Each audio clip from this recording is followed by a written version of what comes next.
කොරෝනාවට එරෙහිව යලි නැගිටිමු. සෞඛ්‍ය අමාත්‍ය නීතිඥ පවිත්‍රා දේවී වන්‍යාරච්චි. යුද හමුදාපති ලුතිනන්ට් ජෙනරාල් ශවේන්ද්‍ර සිල්වා. වසංගත රෝග විද්‍යාංශයේ අධ්‍යක්ෂ විශේෂඥ වෛද්‍ය සුදත් සමරවීර. නියෝජ්‍ය පොලිස්පති නීතිඥ අජිත් රෝහණ. මව්බිමේ සුරක්ෂිතතාව වෙනුවෙන් සම්මුඛ වන විශේෂ සජීව වැඩසටහන. ඔබටත් රටටත් යහපතක් වේවා. වාසනාවන්. අයබෝවන්. කොරෝනා අවදානම. පළමු වටේදී කොරෝනා අවදානමට සාර්ථකව මුහුණ දුන් නිසා අවදානම අපෙන් ඈතට ගියා. නමුත් අවදානම පහව ගියේ නැහැ. ගෝලීය වසංගත තත්ත්වය තුල පහව නොගිය නමුත් ඈතට ගිය කොරෝනා අවදානම දැන් නැවතත් අපේ හමුවට ඇවිල්ලා තියෙනවා. අප සමීපයට ඇවිල්ලා තියෙනවා. අප අතරට ඇවිල්ලා තියෙනවා. දැන් අපි කුමක් කරමුද? කොරෝනාවට එරෙහිව නැවත නැගී සිටීමේ වුවමනාව ජාතිය හමුවේ තිබෙනවා. ඒ නිසා පළමු වටේදී ලද අත්දැකීම් ප්‍රයෝජනයට ගනිමින් රජය, අතිගරු ජනාධිපතිතුමා, අග්‍රාමාත්‍යතුමා, ඒ වගේම සුවවිරුවන්, රණවිරුවන්, මාධ්‍ය සමස්ත ජනතාව එකට අත්වැල් බැඳගෙන කටයුතු කළ නිසා අපට පුළුවන්කම ලැබුණා ඒ අභියෝගයට සාර්ථකව මුහුණ දෙන්නට.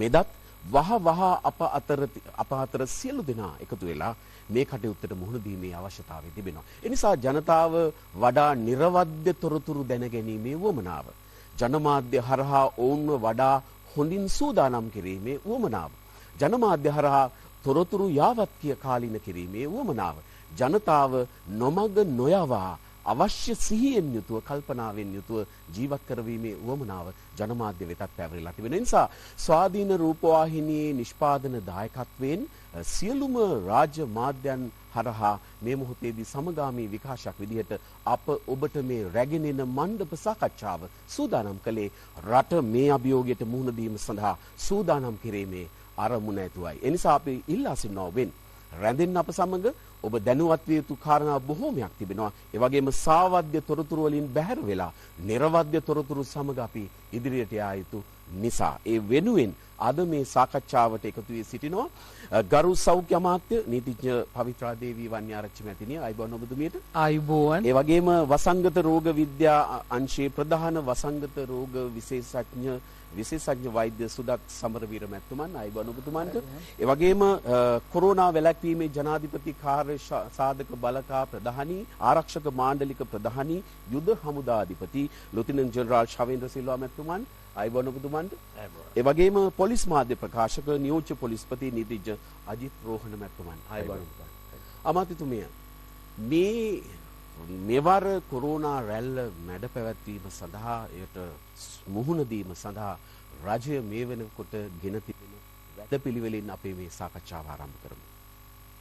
ඔව් විශේෂයෙන්ම මම සඳහන් කරන්නට ඕනි අපේ අතිගරු ජනාධිපතිතුමා මේ රටේ ජනතාව මේ ව්‍යසනයෙන් බේරා ගැනීම සඳහා එතුමාගේ උපදෙස් එතුමා සෑම අවස්ථාවකම ලබා දෙනවා. සෑම දිනකම අප සියලු දෙනාම කැඳවලා අපත් සමග සාකච්ඡා කරමින් ඒ තොරතුරු නිවැරදිව සෞඛ්‍ය අංශ සහ රජයේ ආරක්ෂක අංශ සමග සාකච්ඡා කරමින් ඒ දෙන සියලු තොරතුරු අනුව ඒ වගේම විශේෂඥ සෞඛ්‍ය විශේෂඥයින්ගේ දෙන උපදෙස් සහ ඒ කාරණා අනුව තමයි මේ තීන්දුව තීරණ ගන්නේ රටක් විදිහට. ජනාධිපතිතුමා හැමදාම උදේ 10:00 වෙනකොට හැම අවස්ථාවකම වගේ හැම දිනකම පාහේ වගේ අපිව කැඳවනවා. කැඳවලා විශේෂයෙන්ම ඒ තීන්දුව තීරණ ගැනීමේදී සෞඛ්‍යාංශවල උපදෙස් අනුව තමයි සෞඛ්‍යාංශ දෙන තොරතුරු අනුව තමයි ආරක්ෂකාංශ දෙන තොරතුරු අනුව තමයි මේ තීන්දුව තීරණ ගැනෙන්නේ. ඒ නිසා රටක් විදිහට අපි ඊටාම වගකීමකින් රාජ්‍යයක් විදියට ඉතාම වගකීමකින් මේ රටේ ජනතාවගේ ආරක්ෂාව සම්බන්ධයෙන් අපි ඔවුන්ගේ සෞඛ්‍ය තත්ත්වය ආරක්ෂාව සම්බන්ධයෙන් අපි ඉතා වගකීමකින් මේ මොහොතේත් අපි කටයුතු කරනවා කියන එක පළමුවෙන්ම කියනවා.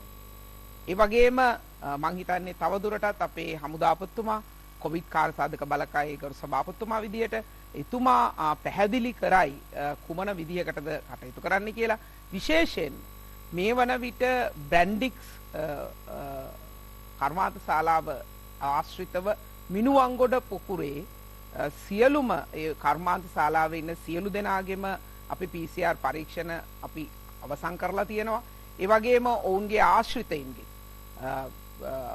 PCR පරීක්ෂණ බොහෝ දුරට සම්පූර්ණයෙන් වගේ අපි ඉවර කරලා තියෙනවා.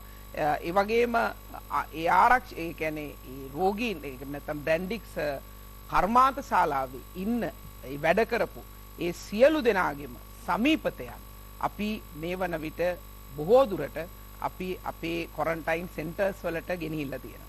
ඒ නිසා විශාල වශයෙන් මේ රෝගය පැතිරෙන්න තියෙන ඉඩකඩ ආණ්ඩුවක් විදියට අපි අවුරලා තියෙනවා. අපි කියන්නේ ඒ හින්දා පරිස්සම් විය යුතු නෑ කියන එක නෙවෙයි. පරිස්සම් විය යුතුයි. අපි සියලු දෙනාම එකවන්ව වැඩ කළ යුතුයි. හැබැයි මේ වන විට ඒ සඳහා ගත හැකි සියලු ක්‍රියාමාර්ග රජයක් විදියට අපි අරගෙන තියෙනවා කියන එක මේ වෙලාවේ සඳහන් කරන්න ඕනේ. යුද හමුදාපතිතුමනි දැන් ඔය මුනුවන්ගොඩ පොකුරේ ආශ්‍රිතයින් සොයායාම ඒ සඳහා සිදු කරන මෙහෙයුම් වාගේම නිරෝධායන කටයුතු වල වර්තමාන තත්ත්වය අපි පැහැදිලි කරගමු. ඔව්. දැන් මෙවර මිනුවන්ගොඩ පොකුර වාර්තා වුණාම 3 වෙනිදා අපි ප්‍රථම වතාවට එම ඇඟලුම් කර්මාන්ත ශාලාවේ සේවයෙන් යුතු කාන්තාවක් ආසාදනීය වූ බවට තහවුරු වුණාම තමයි මේවර මේ පොකුර පටන් ගන්න. එතකොට දැන් මේක ඒ අවස්ථාවේදී ඔබ අහුවා ප්‍රශ්න කිහිපයක් කෙටි ප්‍රශ්නය තුල. එතකොට ඔවුන් හඹා යෑම පටන් ගත්තේ ඒ අවස්ථාවේදී. මේ අවස්ථාවේදී අපි ප්‍රථමයෙන් හඹා යද්දී මෑට කොහෙන්ද මේ හැදෙන්න ඇත්තේ කියන එක පසුපස අපි හඹා යන්න පටන් ගත්තා. මේ ගැන කරන්න ඉස්සෙල්ලාම කරේ මේ කාන්තාවගේ නිවසට පැමිණි අයවලුන් කාන්තාවගේ ළඟම පවුලේ අයවලුන් සියලු දෙනාම අපි යුද හමුදාවේ නිරෝධන මධ්‍යස්ථානයකට රැගෙන ගිහිල්ලා ඔවුන් නිරෝධායන කටයුතු කරන ගමන් තමයි ඔවුන්ගේ PCR පරීක්ෂණ කරන්න කටයුතු කරේ. ඒක පැත්තක්. ඒ කියන්නේ නිවස හා සම්බන්ධ වෙච්ච කට්ටිය. ඊළඟට අපි කර්මාන්ත ශාලාවේ එතුමියත් එක්ක කතා කරලා අපි ඒ ලුහු බැඳ යන සම්බන්ධයෙන් හඹා යන සම්බන්ධයෙන් කරුණට අනුව අපිට තේරුම් ගියා මේ කර්මාන්ත ශාලාවේ ඇය වැඩ කරපුවේ 23 වෙනි කියන ලයින් එක ඒත් එක්කම ඇය යන බස් රථය ඒත් එක්කම ඇය අසුරු කරපු සමහර අයවලුන් සාකච්ඡා සම්බන්ධයෙන් සහ අපිට තේරුම් ගියා මෑට ඉස්සල්ලා මේ කර්මාන්ත ශාලාවේ පවත්වාගෙන මේක විශාල කර්මාන්ත ශාලාවක් නේ ලංකාවේ ප්‍රමුඛතම කර්මාන්ත ශාලාවක් හැටියට ඇඟලුම් කර්මාන්ත ශාලාවක් හැටියට අපිට විශාල විදේශ විනිමයක් ගේන සෑහෙන විශාල පිරිසක් සේවයෙන් යුතු ආයතනයක්. ඉතින් ඒකින්ද ඒ කර්මාන්ත ශාලාවේ තිබ්බ වෛද්‍ය අංශයත් එක්ක කතා කරලා බැලුවම තේරුම් ගියා ඒ පොත්පත් වලට අනුව 21 වෙනිදා සිට මෙවැනි තත්වයක් යම් මේ කොවිඩ් කෙසේ වෙතත් සම්ප්‍රතිශාව කැස්ස වගේ දේවල් වලට වාර්තා වූ රෝගීන් සිටිලා තිබෙනවා කියලා. ඒක පසු කාලීන අපිට හමුණා එක පුද්ගලයෙක් මම හිතන්නේ 15 වෙනිදාත් මේ වගේම දෙයක් වාර්තා වුණා කියලා. ඉතින් මේ පරාසය තමයි අපි ඒක ලුහුබඳ. ඉතින් ඒ වෙලාවේ පළවෙනි දවස් අවශ්‍යතාවය තිබ්බේ වහාම මේ කවුද මේ කණ්ඩායම අරන් PCR කරලා බලන්න. 150ක් වගේ කණ්ඩායමක් කරා. ඒ අපි ලුහුබැඳීම හරහා එයින් 101 දෙනෙක් පසුදිනම ආසාදෙන උණු බවට තහවුරු වුණා. එතකොට දැන් මේකේ මූලාශ්‍රය මොකක්ද කියන එක අපිට තේරුම් ගියා. ඒ අනුව වහාම සෞඛ්‍ය අමාත්‍යතුමිය කිව්වාගේ වහාම මුළු ආයතනයේම PCR පරීක්ෂණය භාජනයේ කටයුතු කරා. ඒකෝන ඒ අවස්ථාවේදී සමහර අයලුන් නිවෙස්වල ගිහිල්ලා හිටපු කණ්ඩායම් ඉන්නවා. වෙනත් අවශ්‍යතාවයන් දිනම ගන්න බැරි වෙච්ච කණ්ඩායම් ඉන්නවා. ඒ වගේ ඉතාමත් සුළු පිරිසක් හැරුණාකොට අනිත් ඔක්කොමගේ PCR පරීක්ෂණයේ පසු දිනම අපි ලබා ගැනීමට කටයුතු කරා.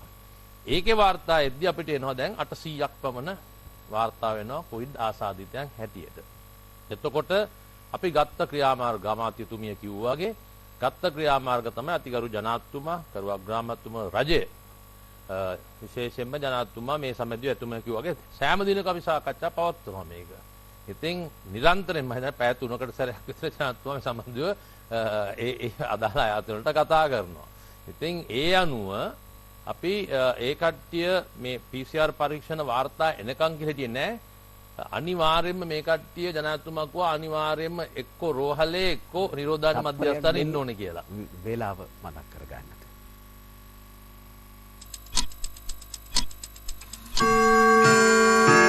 Lactogro Comfort Pro. සතුටින් සිටින්නයි සතුටින් වැඩෙන්නයි. From Nestle. ඔව් හමුදා. ඉතින් ඇත්තටම ජනාධිපතිතුමාගේ උපදෙස් තුනේ මෙම ආයතනයේ කිසිදු පුද්ගලෙක් සමාජයේ සිටින්න බෑ.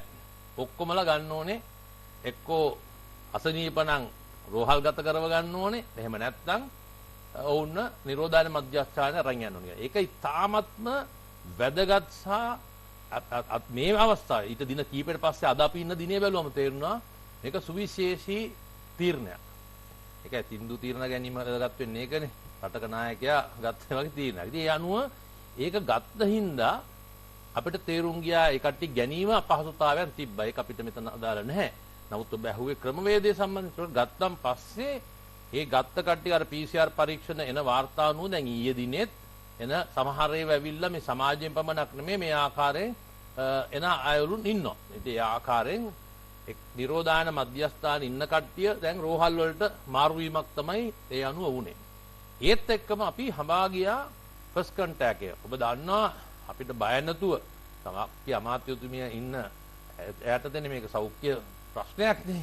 ඒ යටතේ අපි කියන්න ඕනේ ලෝකේ හොඳම ක්‍රමවේදය තිබ්බේ ලංකාවේ. එක එක රටවල් සමහරලාට අර යුද්ධෙන් පස්සේ කතා කරලා මේවා ගන්න උත්සාහ කරාට මම දන්නේ අපේ වගේ ක්‍රමවේදයක් ලෝකේ කොහෙවත් තිබ්බේ නැහැ. ඉතින් ඒකින්ද තමයි අපිට මේ වගේ කෙටි කාලේ අවස්ථා නවත්ත ගන්න බැරුණා. පුළුවන් උනේ. ඉතින් ඒ විදිහටම තමයි අපි මේ ලුහු බැඳ යාමක් පටන් ගත්තා. ඒ අනුව පළවෙනි කොන්ටැක්ට්ස් කවුද කියලා හොයන්න ගත්තා.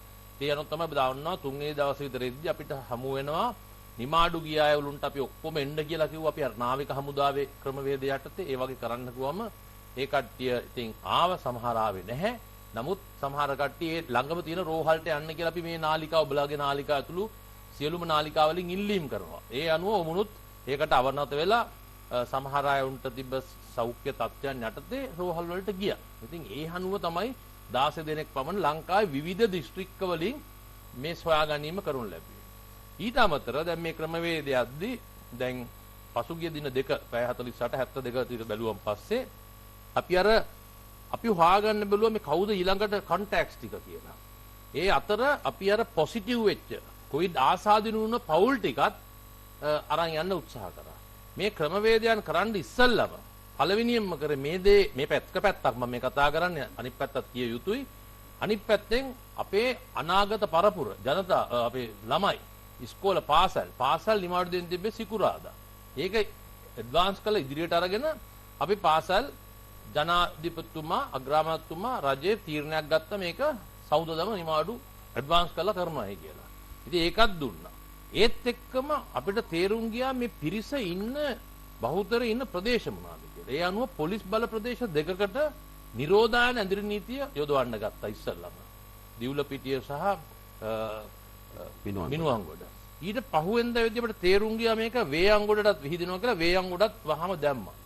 ඊට පස්සේ පසුව ගෙනාව තව තැන් දෙකකට ජායල සහ කදාන කියන පොලිස් බල ප්‍රදේශ කැලණිය වුණාට ඒ දෙකටත් අතුලත් කිරීමට කටයුතු කරා. දැන් මේ ක්‍රියාවලිය ඔක්කොම එකට මේ මහ ජනතාව ආරක්ෂා කර ගැනීම ගත යුතු ක්‍රියාමාර්ග ඇමතුමිය කිව්වා වගේ ගත්තා.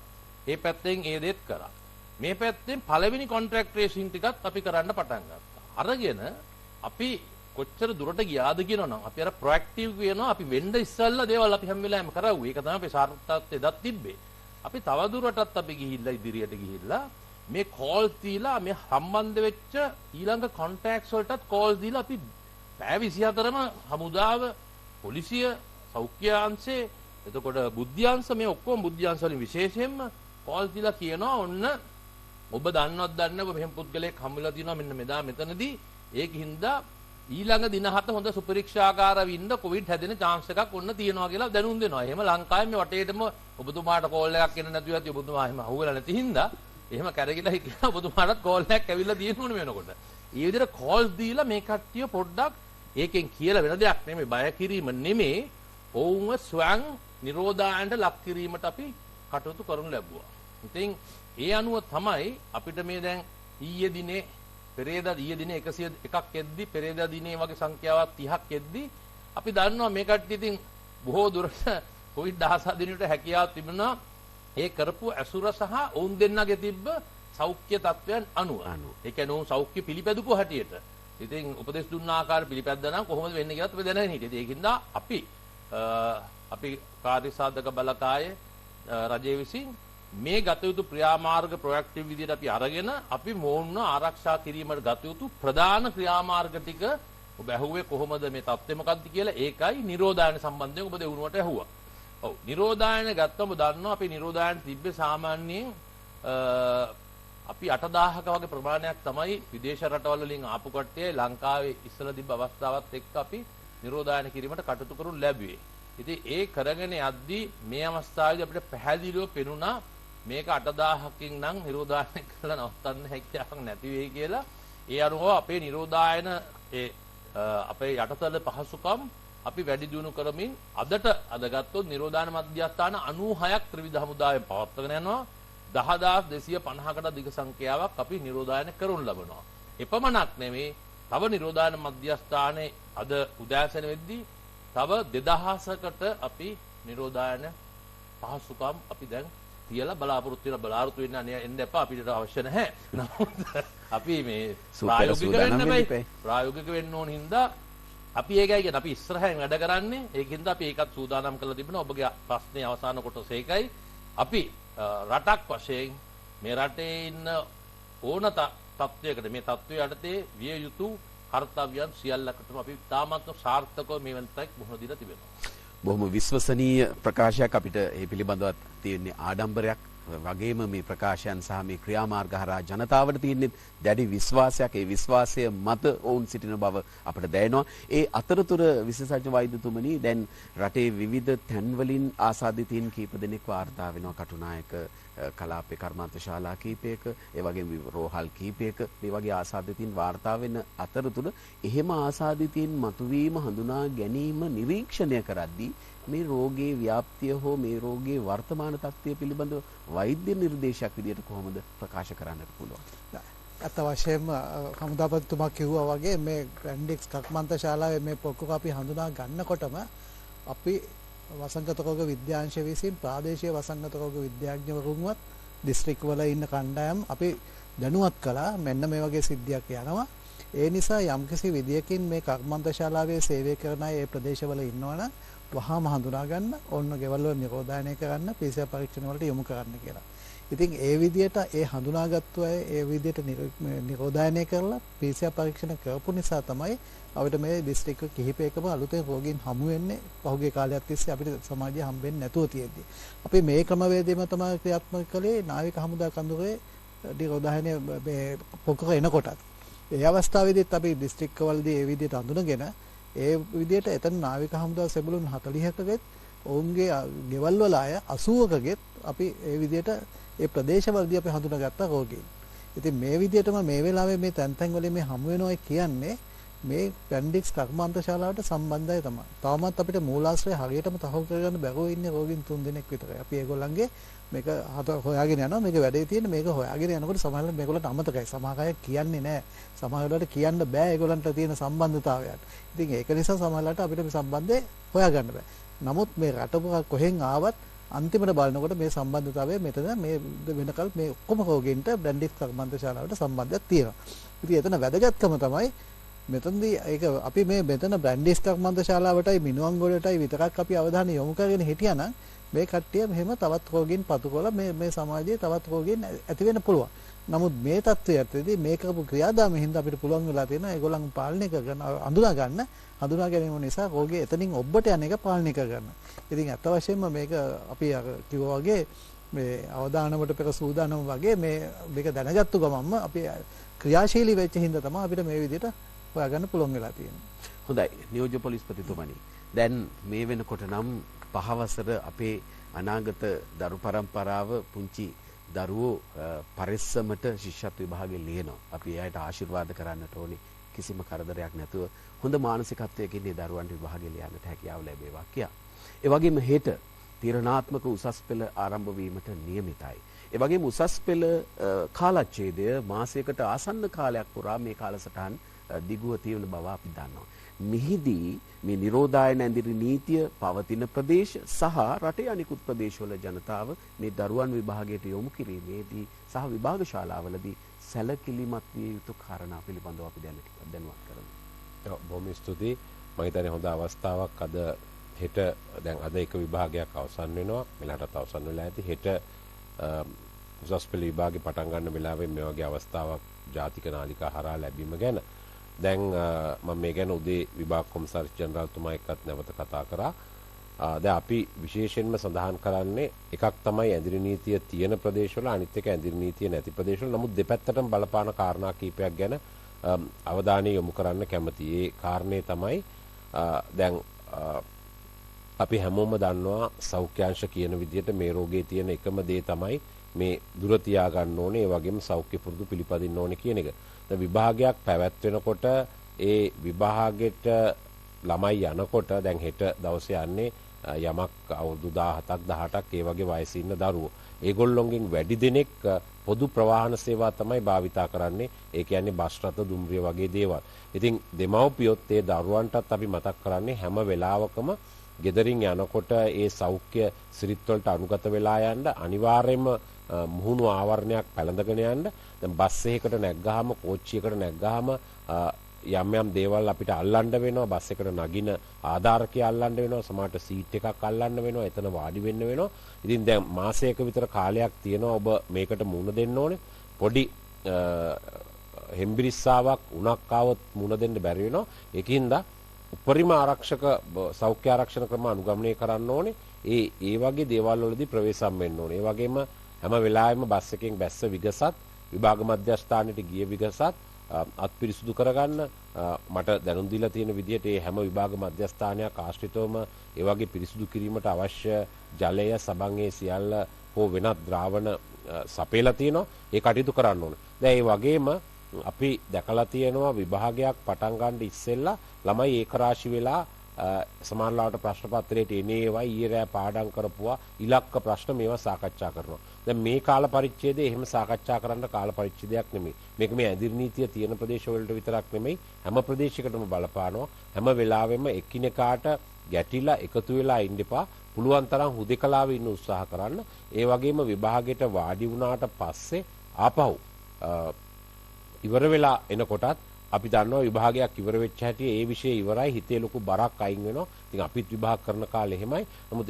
ඊළඟට සාකච්ඡා කරනවා උත්තර ලියපුවා ලියන්න ගිය කාලේ වැරදි උත්තර ලියපුවා මේවා. එහෙම කිසිම ආකාරයක මේ විභාගය අවසන් වෙනතුරු කටයුතු කරන්න එපා. විභාගෙට වාඩි වෙන්න යන්නේ තනියම සාකච්ඡා කරන්නේ නැහැ. ඉවර වෙච්ච හැටි තම පුළුවන් තරම් ඉක්මනට තමුගේ නිවෙස් වලට යන්න ඕනේ. මොකද මේ දරුවෝ මතක තියාගන්න ඕනේ කාරණේ තමයි මේ අතර මේ රෝගී ගොදුරක් ආසාදිතෙක් නැත්නම් සැකකටයුතු රෝග ලක්ෂණ මතුවුනොත් ඒක අනාගතය පිළිබඳවම තව ප්‍රශ්නයක් මතුවෙනවා. ඒක නිසා හැම වෙලාවෙම දෙමව්පියෝ දරුවෝ සූදානම් කරන්න කටයුතු කරන්න ඕනේ. ඊළඟ කාරණේ තමයි විශේෂයෙන්ම අපිට දැනුම් දීලා තියෙනවා අධ්‍යාපන අංශ මගින් යම්කිසි ආකාරයක මේ රෝගේ රෝග ලක්ෂණ බවට සැක කරන කවුරු හරි කෙනෙක් දරුවෙක් ඉන්නවා නම් ඒගොල්ලන්ට වෙනම විශේෂ විභාග පරීක්ෂකවරයෙක් යටතේ වෙනම ස්ථානයකුත් හැම විභාග මධ්‍යස්ථානයකම 2000 ගණනක් තියෙන විභාග මධ්‍යස්ථාන අතර සූදානම් කරලා තියෙනවා කියලා. ඉතින් ඒකත් හොඳ ප්‍රවණතාවයක්. එහෙම අය ඉන්නවා නම් ඒ ආකාරයට දැනුම් දෙන්න හංගන්න එපා. ඒ කියන පණිවිඩය කියන්න ඕනේ. ඒකම විශේෂයෙන්ම ඇඳිරි නීතිය තියෙන ප්‍රදේශවල විභාග මධ්‍යස්ථාන වලට ගමන් කිරීමේදී ඊට අමතරව ඒ ප්‍රවේශ පත්‍රය රැගෙන යන්න පුළුවන්. අපි නිරන්තරයෙන් හැම වාහනයක්ම පරීක්ෂා කරන්නේ නැහැ. අපි දන්නවා දරුවෙක් යනකොට වාහනයක් යනකොට මේ ගමන් කරන්නේ විභාගයට යන කෙනෙක් කියලා. ඉතින් ඒක අපි පරීක්ෂා කරලා නතර කරලා පරීක්ෂා කරන්න දාසක් නැහැ. නමුත් යම් කිසි අවස්ථාවකදී අපි යම් හේතුවක් මත යම් පරීක්ෂාවක් කරන්න වුණොත් ඒ විභාග ප්‍රවේශ පත්‍රය සමහරවිට ඒකේ කෑල්ලක් හෙට ලබා ගන්නවා විභාග ශාලාධිපති විසින් අනික් කෑල්ල තියෙන්නේ කොහොම වෙතත් මේකේ ඡායා පිටපතක් ලබා ගන්න. එහෙම නැත්නම් සමහරලාට දුරකථන පාවිච්චි කරන ශිෂ්‍යයෝ ඉන්න පුළුවන්. ඒ අයගේ ඉලෙක්ට්‍රොනික පිටපතක් තියාගත්තාම අපිට ලේසියෙන් යම්කිසි අවස්ථාවකදී වෙනත් කාරණයකට කවුද මේ හරහා ගිය කට්ටිය කියලා අඳුනා ගන්නත් ඒක පාවිච්චි කරන්න පුළුවන්. ඒ වගේම ඇදිරි නීතිය තියෙන වෙලාවේදී අපි සාමාන්‍යයෙන් අපි කියලා තියෙන්නේ මේ ප්‍රදේශවල වාහන වලට ගොඩ වෙන්නත් බෑ බහින්නත් බෑ කියලා කාටවත් ඒ හරහා යන වාහනවල. නමුත් ශිෂ්‍යයින්ට එහෙම බලපාන්නේ නැහැ. එවැනි අවස්ථාවකදී මේ ප්‍රදේශ හරහා යන වාහනයක තමුන්ගේ විභාග මධ්‍යස්ථානයට යන්න විභාග මධ්‍යස්ථානයට එන්න අවකාශ සලසලා දීලා තියෙනවා ඇදිරි නීතිය තියෙන ප්‍රදේශවල. ඉතින් මේ උපදේශ වලට 100%ක්ම අනුගතව කටයුතු කරන්න කියලා ඒ දරුදැරියන්ගෙන් අපි ඉල්ලා සිටිනවා. ඒ වගේම දෙමව්පියන්ගෙන් ඉල්ලා සිටිනවා එහෙම සූදානම් කරන්න කියලා. ආයිත් මම කියනවා හොඳට අත්පිරිසුදු කරලා යවන්න, බස් එකේ යන විදිය කියලා දෙන්න, ෆේස් මාස්ක් එක ගලවන්න මෙපා කියන බස් එකේ යන වෙලාවේදී විභාගෙට ඉස්සෙල්ලා රංචු ගහලා එකිනෙකාට එකතු වෙලා කණ්ඩායම් හැටියට කතා කරන්න යන්න එපා. මොකද මේ දුරස්ථභාවය එතකොට නැති වෙලා යනවා. ඊළඟට විභාග ඉවර වෙච්ච හැටිය ආයි සාකච්ඡා කරන්න නැතුව ගෙදර එන්න කියන්න මේ උපදේශ ටික දෙන්න කියලා කියන්න. එතකොට පොලිසියෙන් සෞඛ්‍ය අංශවලින් ඒ වගේම ත්‍රිවිධ හමුදාවෙන් අපේ දෙන්න පුළුවන් උපරිම සහයෝගය මේ විභාගයේ පැවැත්වෙන කාල පරිච්ඡේදය තුළ දෙන්න අපි සියලු කටයුතු සූදානම් කරලා තියෙනවා. හොඳයි. අපි තවත් ඔබව දැනුවත් කළ යුතු කාරණා ගණනාවකට යොමු වෙන්නට බලාපොරොත්තු වෙනවා. කෙටි විරාමයකට අපට අවසර දෙන්න.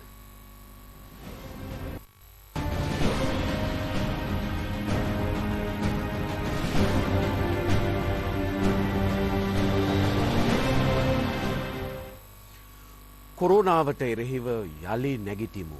ඔව් අපි යලි නැගිටිය යුතුමයි. අපිට ජාතියක් හැටියට එය කළ හැකි බව ඉතිහාසයේ විවිධ අවස්ථාවල යලි යලිත් අපි සනාථ කරලා තිබෙනවා. කොරෝනා රැල්ලත් පළමු ආවිත අප එය කළා. ඔව් අප දෙවන වතාවේ වුවත් ඊළඟ අවස්ථාවකදී වුවත් එය කළ හැකි. නමුත් මේ සියලු දේ කරන්නට ජනතාව හැටියට ඔබගේ සහයෝගය, පුරවැසියන් හැටියට අපගේ දායකත්වය නොමැතිව මේ කිසිම අංශයක් මොන තරම් වගකීමෙන් වැඩ කටයුතු කළත් ඒ සියල්ල වතුරේ යන්නට පිළිවන්. ඒ නිසා ගරු අමාත්‍යතුමිය ජනතාවගෙන් ලැබෙන සහාය පිළිබඳව අපි වැඩි අවධානයක් යොමු කරමු.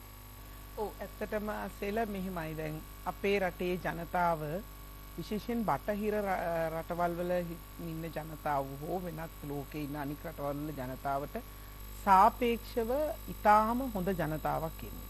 ඒ කියන්නේ පසුගිය කාලේ සමාජය තුලින් මේ කොරෝනා රෝගය මර්ධනය කරගන්න මැඩපවත්වා ගන්න සමාජය තුලින් COVID-19 රෝගය මතුවීම මැඩපවත්වා ගන්න අපට විශාල ශක්තියක් වුණේ මේ රටේ ජනතාව.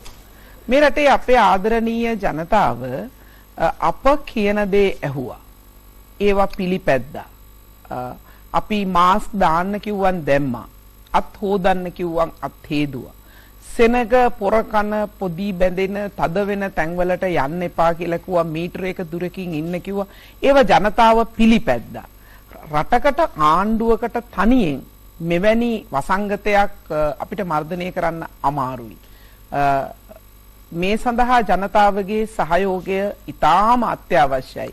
අපි දෙගොල්ලොත් එක්ක එකට එක්කහුව වෙලා තමයි අපේ මාතෘ භූමිය මේ වසංගතයෙන් බේරගන්න පුළුවන් වෙන්නේ. ඒ නිසා ජනතාව හැම වෙලේම අවශ්‍ය නැති සමාජය එකතු වෙන ජනතාව එකතු වෙන තැන්වලට යාමෙන් වළකින්න කියලා අපේ ජනතාවගෙන් අපි ගෞරවයෙන් ඉල්ලා හිටනවා. අවශ්‍ය ගමන් බිමන් විතරක් යන්න.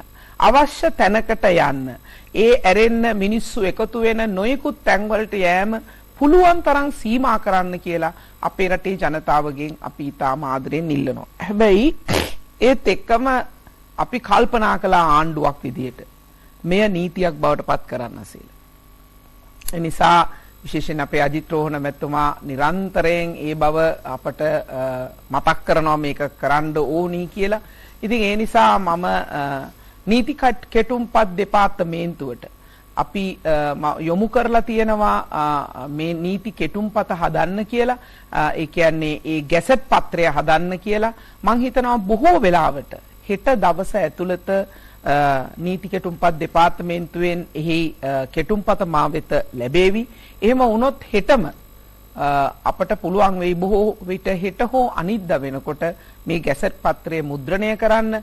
විශේෂයෙන්ම ඒ ගැසට් පත්‍රයේ මුද්‍රණය කරන ගැසට් පත්‍රයේ සඳහන් කරන කාරණා වලට ජනතාව අනුගත නොවුනොත් ඒ අයට මාස 6ක සිරදඬුවමක් ලැබෙන ආකාරයේ නඩුවක් පවරලා ඔවුන්ව වරෙන්තුවක් නොමැතුව අත්අඩංගුවට ගන්නට පුළුවන්. ඉතින් ඒ කුමන වැරදිද කියලා බැලුවොත් විශේෂයෙන්ම මාස්ක් එක දැමීම අපි අනිවාර්ය කරලා තියෙනවා මේ රටේ ජනතාවට. ඒ ගැසට් පත්‍රයෙන් අපි අනිවාර්ය කරන්න බලාපොරොත්තු වෙනවා. ඒ වගේම ජනතාව ගැවසෙන තැන්වල මීටරයක දුර පවත්වාගෙන යෑම අප අනිවාර්ය කරලා තියෙනවා නීතියක් බවට පත් කරන්න කටයුතු කරගෙන යනවා. ඒ වගේම ඒ ආකාරයට ජනතාවගේ ඒ පිරිසුදුව කටයුතු කිරීම එවැනි සෞඛ්‍ය පුරුදු අපි පුරුදු වලින් පැන නැගෙන කාරණා අපි නීතියක් බවට පත් කරන්න අපි කටයුතු කරනවා හෙට හෝ අනිද්දා. මොකද එය මං හිතනවා අපි මේ වෙලාවේ කළ යුතු කාරණයක් කියලා. මොකද යම්කිසි කෙනෙක්ගේ අත්වැරද්දකින් මුළු මහත් සමාජයටම මේ ව්‍යසනය පැතිරෙන්න පුළුවන්. ඉතින් අපි දන්නේ නැහැ මේ වෛරස් එක කුමන ආකාරයකටද හැසිරෙන්නේ කියලා. දැන් අපිට මතකයි රාජාංගනේ එක ලෙඩෙක් ආපුවම මුළු ගමටම හැදුනා.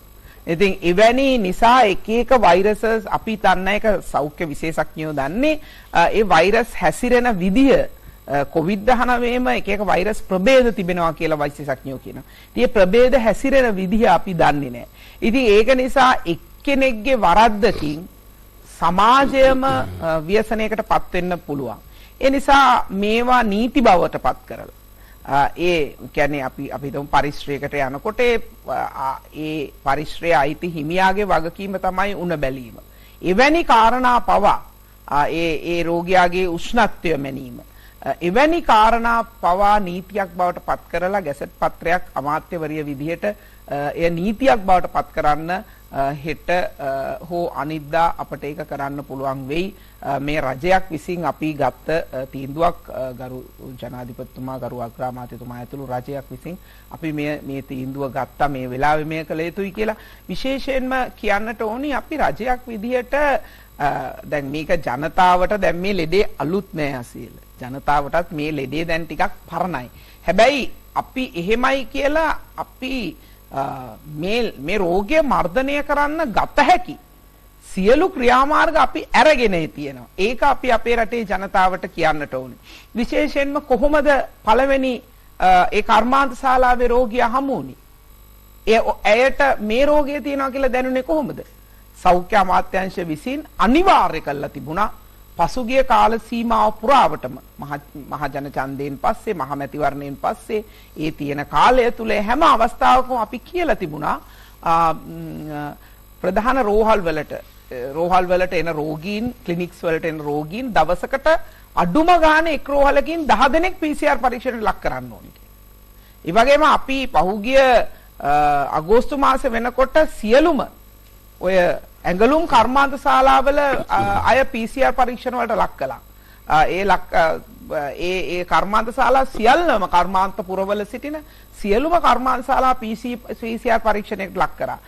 එහි ඉන්න අය නියදි වශයෙන්. ඒ වගේම අපි උපදෙස් දීලා තිබුණා හැම රෝහලකම අඩුම ගානේ දවසකට හැම ප්‍රධාන රෝහලකම අඩුම ගානේ දවසකට 10 දෙනෙක්වත් PCR පරීක්ෂණයට ලක් කරන්න කියලා. ඒ අනුව තමයි මෙම කර්මාන්ත ශාලාවේ ඉන්න මේ මිනුවන්ගොඩ පොකුරේ පළවෙනි රෝගියා අපිට අඳුරගන්න පුළුවන් වෙන්නේ සෞඛ්‍යාංශවල දීපු උපදෙස් අනුව. කියන්නේ මේ පසුගිය මේ මිනුවන්ගොඩ පොකුර හම්බ වෙනකන් මාස කීපයක්ම සමාජය තුළ රෝගීන් හිටියේ නැහැ. ඒකට හේතුව ඒක අපි නැහැ කියලා කියන්නේ වගකීමකින්. කියන්නේ අපි පරීක්ෂණ 30000ක් විතර කරා අගෝස්තු මාසයේ 2 වෙනිදායින් පස්සේ මිනුවන්ගොඩ පොකුර හම්බ වෙනකන් සමාජය තුළ නොයෙකුත් අංශවල. ඉතින් ඒ පරීක්ෂණ කිසිදු එකකින් අපට වාර්තා වුණේ සමාජයේ ගත්ත නියදි වලින් PCR පරීක්ෂණ කරලා 30000ක් විතර කරා. හැබැයි එකම රෝගියෙක්වත් සමාජය තුළ වාර්තා වුණේ නැහැ. ඒ වගේම රෝහල් වල කරන දිනපතා කරන මේ ක්ලිනික්ස් වලට එන අයගේ කරන PCR පරීක්ෂණ වලින් අපිට වාර්තා වුණේ නැහැ. ඒ වගේම නියුමෝනියා වගේ රෝගයක් හැදුනම අපි අනිවාර්ය කරලා තියෙනවා එහෙම කෙනෙක් මැරුණොත් හෝ එවැනි රෝගියෙක්ගේ PCR පරීක්ෂණ කරන්න කියලා එවැනි තැනකදී අපිට රෝගීන් වාර්තා වුණේ නැහැ. ඒ නිසා තමයි අපි කිව්වේ පහුගිය කාලය තුල මේ සමාජය තුල රෝගය පැතිරවීම අපි පාලනය කරලා තියෙනවා කියලා. හැබැයි කොවිඩ් ඉවරයි කියන එක අපි කොයි වෙලාවකවත් කියුවේ. මොකද ඒ වෙනකොටත් ගරු හමුදාපතිතුමා නිරෝධායන මධ්‍යස්ථානවල දහස් ගාණක් හිටියා. පිටරටින් ආපු රෝගීන් විශාල සංඛ්‍යාවක් අපේ රටට පිටරටින් ගෙනාවා. ඒ ගෙනාපු අය PCR පරීක්ෂණ කරලා ලංකාවට ගේන්නේ අතරමැදකදී. හදිසියේවත් ඒ අය පිටරටින් එනකොට PCR පරීක්ෂණ වල නෑ කියලා එන්න පුළුවන්. ඒ වගේම ලංකාවට ඇවිල්ලා පරීක්ෂා කරපුවම තියෙනවා කියලා එන්න පුළුවන්. ඒ වෙලාවට ඒ අය අපි රෝහල් ගත කරා. අපේ රෝහල් වල ලෙඩ්ඩු හිටියා. ඒ වගේම අපේ කඳවුරු ක්වොරන්ටයින් නැත්නම් නිරෝධායන කඳවුරු වල දහස් ගාණක් පිටරටින් ආපු අය හිටියා.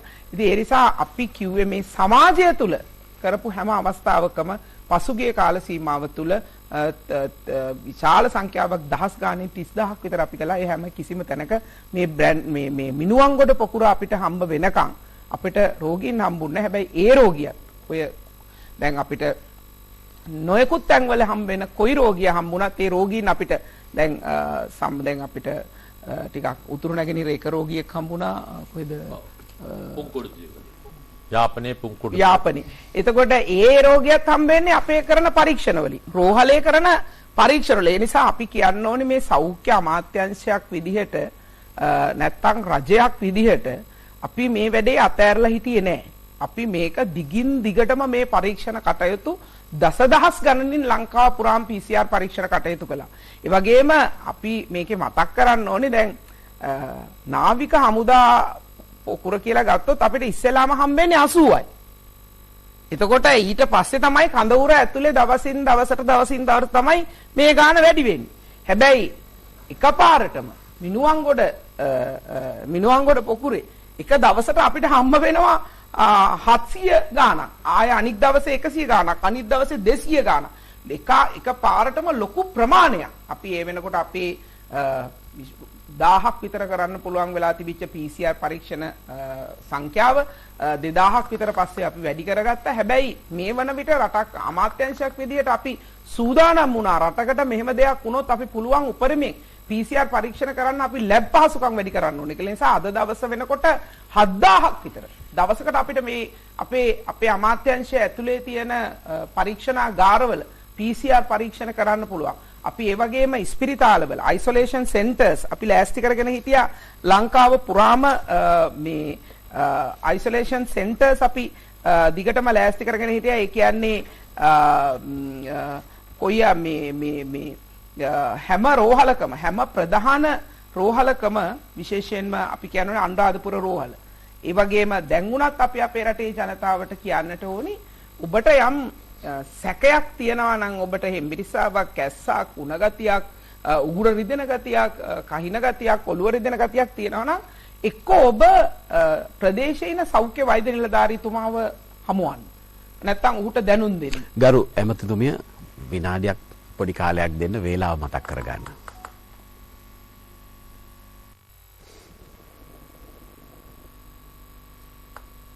ඔව් ඔබතුමී පැහැදිලි කරපු දෙයට නැවතත් අවස්ථාවක්. නෑ මං කියන්නේ අපි isolation centers ලංකාවේ 26ක් හැදුවා ඉස්පිරිතාල.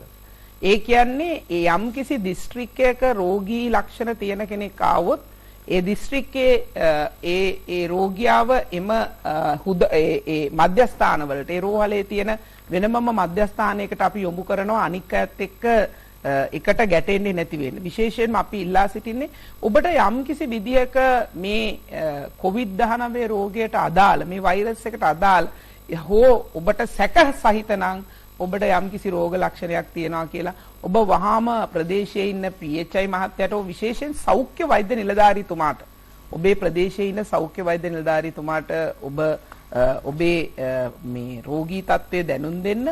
එතුමා ඔබව සුවසැරිය ගිලන් රථයකින් හෝ අනික් ගිලන් රථයකින් ඒ දිස්ත්‍රික්කයේ වෙන් කරලා තියෙන සැක සහිත රෝගීන් ප්‍රතිකාර කරන හැම ඒ එක ඉස්පිරිතාලේ ඒ දිස්ත්‍රික්ක එක ඉස්පිරිතාලයක් නම් කරලා තියෙනවා. ඒ ඉස්පිරිතාලයට ඔබව යොමු කරයි. ඊට පස්සේ ඔබ PCR පරීක්ෂණ කරලා ඔබට රෝගී තත්ත්වයක් තියෙනවා නම් ඔබ COVID-19 රෝගීන්ට ප්‍රතිකාර කරන රෝහලකට යොමු කරනවා. එහෙමත් නැත්නම් ඔබ ආපහු ඔබ ඒ තත්ත්වයේ ඔබ රෝගියෙක් නෙවෙයි PCR පරීක්ෂණයෙන් පස්සේ ඔබට COVID-19 රෝගියෙ නෑ කියලා තහවුරු වුණාම අපි ඔබව ආපහු ඔබගේ නිවසට අරිනවා. හැබැයි අපි මෙතන කියන්න ඕනි කාරණයක් තියෙනවා. අසේල මේ හැමෝම කියනවා අයියෝ ඉක්මනට ඇයි ගන්න නැත්තේ? දැන් මට ගම්පහ දිස්ත්‍රික්කේ ජනතාව ගොඩාක් කතා කළා. දේශපාලන නායකයෝ කතා කළා. ඉක්මනට PCR කරන්න, ඉක්මනට PCR කරන්න. අපේ ගමේ එක ලෙඩෙක් ඉන්නවා. ඒ ලෙඩාව අරගෙන ගිහිල්ලා තියෙනවා. දැන් මේ වෙනකොට අතිගරු ජනාධිපතිතුමාගේ උපදේශ පරිදි අපේ ගරු හමුදාපතිතුමා ඇතුළු ඒ කණ්ඩායම මැදිහත් වෙලා ඇත්තටම ඒ වගේම සෞඛ්‍ය අංශ සම්පූර්ණ සහයෝගය ලබා දීලා මේ ඒ කර්මාන්ත ශාලාවේ ඉන්න සියලු දෙනාම මම කලින් කිව්වා වගේ අපි ඇතුළට අරගෙන තියෙනවා. ඒ අය පරීක්ෂාවට ලක් කරලා තියෙනවා. ඒ අයගේ ආශ්‍රිතයින් සියලුම දෙනා ඒ අයගේ ක්ලෝස් කන්ටැක්ට්ස් නැත්නම් ළඟ ඉන්න සියලුම එකේ කර්මාන්ත ශාලාවේ වැඩ කරන අයගේ සියලුම ළඟ ආශ්‍රිතයින් අපි ඇතුළට අරගෙන තියෙනවා. අපේ නිරෝධායන මධ්‍යස්ථාන වලට ගෙනහිල්ලා තියෙනවා. ඒ වගේම මේ සියලු දෙනාම මේ වෙනකොට අපි අති බහුතරයක් 99% විතර ටෙස්ට් කරලා ඉවරයි. හැබැයි දැන් සමහර අය අපිට කියනවා අනේ ඉක්මනට අපිව ටෙස්ට් කරන්න, අපේ මුළු ගමම ටෙස්ට් කරන්න. එහෙම ටෙස්ට් කරන්න මේ සෞඛ්‍ය අංශ මෙතුමා දන්නවා, අපේ වෛද්‍ය සුදත් සමර මෙතුමා එහෙම මේ කලබලයට එහෙම මේ ඉන්න තරමක් මිනිස්සු ටෙස්ට් කරන ක්‍රමයක් ඒ වසංගත රෝග විශේෂඥය තුල හෝ එහෙම නැත්නම් ඒ අංශය ඒ කරන්නේ එක විදිහට. මොකද ඒක අපි ඉඩ දීලා තිනවා වෛද්‍යවරුන්ට කවුද කරන්න ඕනි PCR පරීක්ෂණ කළ යුත්තේ කාටද කියලා තීන්දුව කරන්න.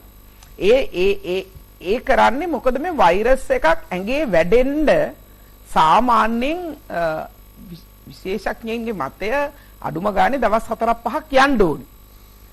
ඒක නිසා මේ දැන් ගමේ කෙනෙකුට හැදිච්ච පළියට මුළු ගමම ගෙනල්ලා එකපාරට ටෙස්ට් කළාට ඒ අයට මේ රෝගය තිබුණත් අඳුර ගන්න අමාරුයි.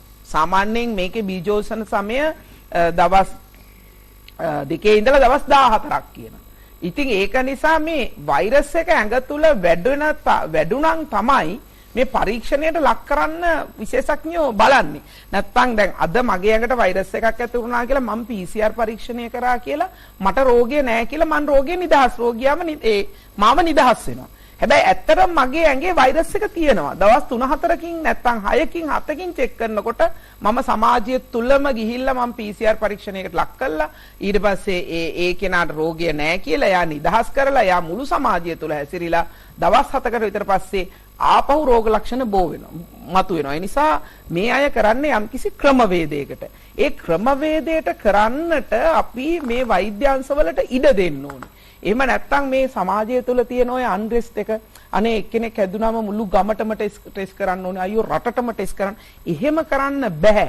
ඒක මේ අනික් පිට රටවල අපි දන්නවා ලෙඩක් වුණා මේ රෝගය හැදුනම කියන්නේ ගෙවල් වලට වෙලා ඉන්නේ කියලා. ලෝකේ ඕනෑම රටක් ගන්නකො. ලෝකේ හැම රටකම කියන්නේ මේ රෝග ලක්ෂණ තියෙනවා කියලා දුරකථන ඇමතුමක් දෙන්න කියනවා. රෝහල් වලට එන්නත් එපා කියනවා. එන්න එපා කියලා ඊට පස්සේ කියනවා ඔබේ මේ රෝග ලක්ෂණ තියෙනවා නම් ඔබ ගෙවල් වලට වෙලා ඔබ ඉන්න. ඔබ සාමාන්‍යයෙන් මේකට ප්‍රතිකාරයක් නැහැනේ. බොහෝ දුරට මේ ලෙඩට බෙහෙතක් නැහැ. ඒක නිසා මේ අමාරු වුණොත් විතරක් තමයි ඒ අය රෝහලට ගෙන්න ගන්න. කියන්නේ සාමාන්‍යයෙන් 40% විතර මේ රෝගීන්ගේ රෝග ලක්ෂණ පේන්නේ. ඉතින් රෝග ලක්ෂණ පේන අයටත් ගොඩක් රටවල් වල ලෝකී කියන්නේ ඔබ ගෙදරට වෙලා ඉන්න, අනික් අයගේ ආශ්‍රයට යන්න එපා, සමාජයට යන්න එපා කියලා. ඉතින් නමුත් අපි එහෙම නැහැ.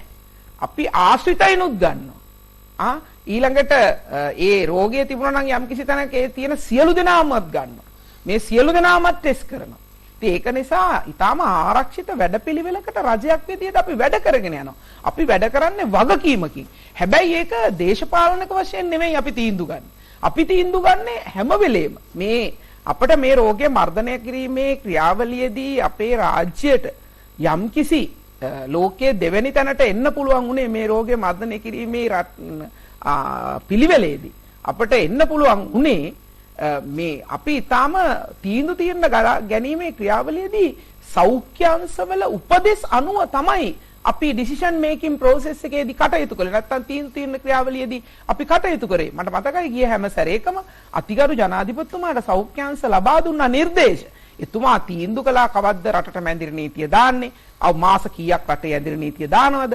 රට කොච්චර කාලයක් වහලා තියෙනවද කියන එක තීන්දුව ගත්තේ අතිගරු ජනාධිපතිතුමා. හැබැයි ඒකට සෞඛ්‍ය අංශ නිර්දේශ ලබා දුන්න ජනාධිපතිතුමාට මෙන්න මේ වගේ දෙයක් විය යුතුයි.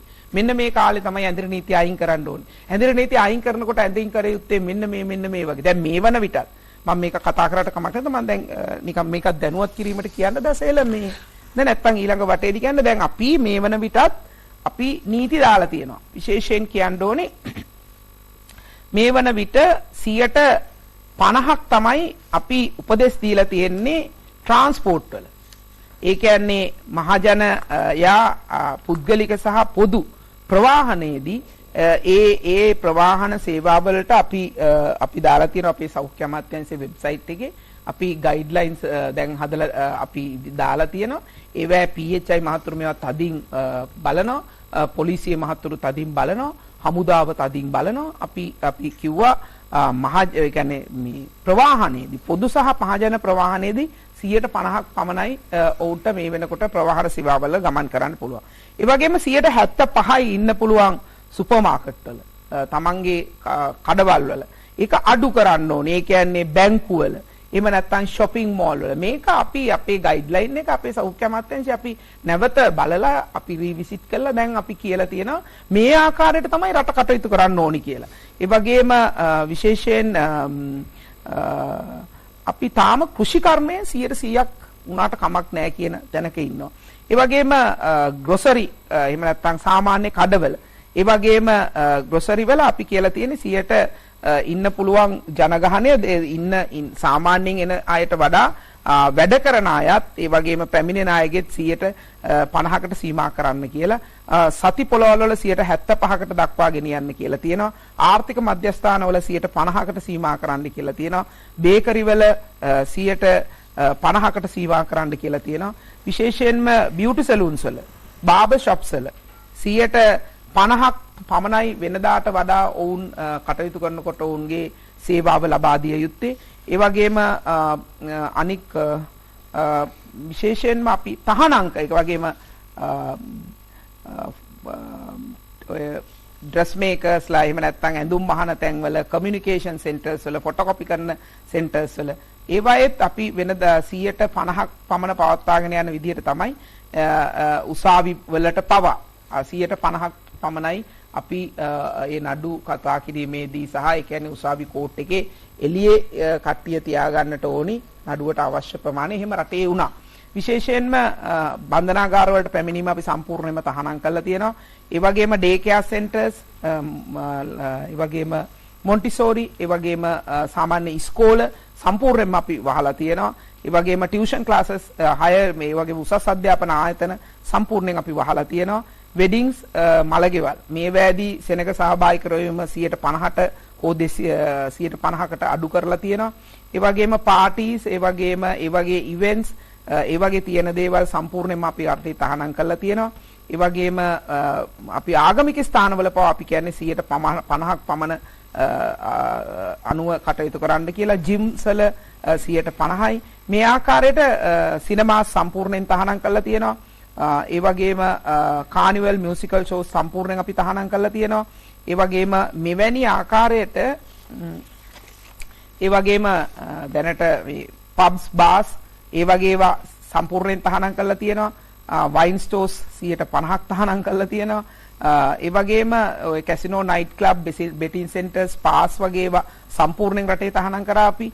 ඒ වගේම hotels, rest houses, guest houses වගේ ඒවා 50%කට සීමා කළා. ඒ නිසා මේ ආකාරයට රජයක් විදිහට මේ අවස්ථාවවලදී ගත යුතු ක්‍රියාමාර්ග අපි ඊටාම වගකීමකින් අරගෙන තියෙනවා. ඒවා නීති බවට පත් කරලා තියෙනවා.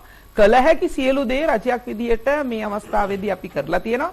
හැබැයි අපි සෞඛ්‍ය අංශවලට ඉඩ දෙනවා. ඒ විශේෂඥවරුන්ට ඉඩ දෙනවා ඔවුන්ගේ කාර්ය කරගන්න. අපි මැදට පැනලා යම් දේවල් කරන්නේ නැතුව. දැන් අවශ්‍යතාවයේ බවට පත් වී තිබෙන්නේ මේ සියලු දේ සඳහා ජනතාවගේ සහයෝගය ලබා දීම. මේ සියලු තැන්, සියලු ව්‍යාපාරික ස්ථාන නියෝජනය කරන සමස්තය ගත්තාම පොදු මහ ජනතාව. දැන් යුදාමුදාපතිතුමනි, පසුගිය වතාවේ කොරෝනා අවදානම ආපු විට සමාජයෙන් ඒක සම්පූර්ණයෙන්ම බැහැර කිරීම සඳහා කටයුතු කිරීමේදී ඔබතුමා මේ සියල්ල සාර්ථකව මැඩපවත්වපු අවස්ථාවේදී බොහෝ විට ජනමාධ්‍ය තුලින් කතා බහ කරමින් එහි ආචාර්ය ගෞරවය පිරිනැමුවේ ජනතාවට. ඔව්, ජනතාව තමයි මේක කළේ, ජනතාව තමයි මේකට සහයෝගය ලබා දුන්නේ කියලා. අද උදෑසන හෝ ඊයේ දවසේ පවා ඔබතුමාගේ විවිධ මාධ්‍ය ප්‍රකාශවලත් අපි දැක්කා ජනතාව තමයි මෙවරත් මේක තීන්දුව කරන්න කියලා. ජනතාව මත පැවරලා තියෙන වගකීම කොයිතරම්ද? ඔව්, අනිවාර්යයෙන්ම. දැන් මේ ගරු අමාත්‍යතුමා සහ අපි සියලු දෙනාම මේ පළවෙනි අවස්ථාවේදී කිව්ව පරිදි රටක් වශයෙන් රටේ ගත යුතු රජය අනෙකුත් ආයතන යහුසුල වෙලා යමක් වෙන්න ඉස්සලා ගත යුතු තීරණ අරන් කටයුතු කරගෙන යනවා. එතකොට මේ ඒත් එක්ක ඔබගේ මාධ්‍ය දැන් බලන්න අද දිනෙත් ඔබ මාධ්‍ය ඔක්කොම එකතු වෙලා මොකද්ද මේ කරන්න උත්සාහ කරන්නේ රටේ ජනතාව දැනුවත් කරලා කොවිඩ් වසංගතයෙන් සෑම පුද්ගලයෙක්ම ආරක්ෂා කර ගැනීම සඳහා ලබා දිය යුතු මේ උපරිම මාධ්‍යතුම හිතවන් ගෙනල්ලා මේ ස්ථානයට වැඩ අවශ්‍ය පුද්ගලයන් ගෙනල්ලාම උත්සාහ කරන්නේ මේ තත්ත්වය. ඉතින් මේ මාධ්‍යයෙන් කරනවා. මේ කරද්දී මොන දේ කරත් වැඩක් නැහැ. මේකේ එක්සිකියුට් කරන කියලා කියන්නේ මේක ක්‍රියාවේ යොදවන්න ඉන්නේ ජනතාව. ඉතින් ජනතාව මේ දාන ඇමතුතුමිය දැන් ඈහෙන මහන්සියක් කරන් ඔක්කොම කියවලා දුන්නා මෙතන මේ කහටද කරන්න පුළුවන් දේවල් බැරි දේවල් ඔක්කොම නැත්නම් ඔක කාරුවේ පොතක් අරන් ඉගෙන ගන්නත් එපා. ඉතින් ඒ තත්ත්වයක් දැන් මෙතනින්ද අත් කරලා දුන්නා. ඉතින් එහෙව කරලා මේ උත්සාහ කරන්නේ මේ ජනතාව දැනුවත් කරන්න. නමුත් ක්‍රියාවේ යොදවන්න ඉන්නේ ජනතාව.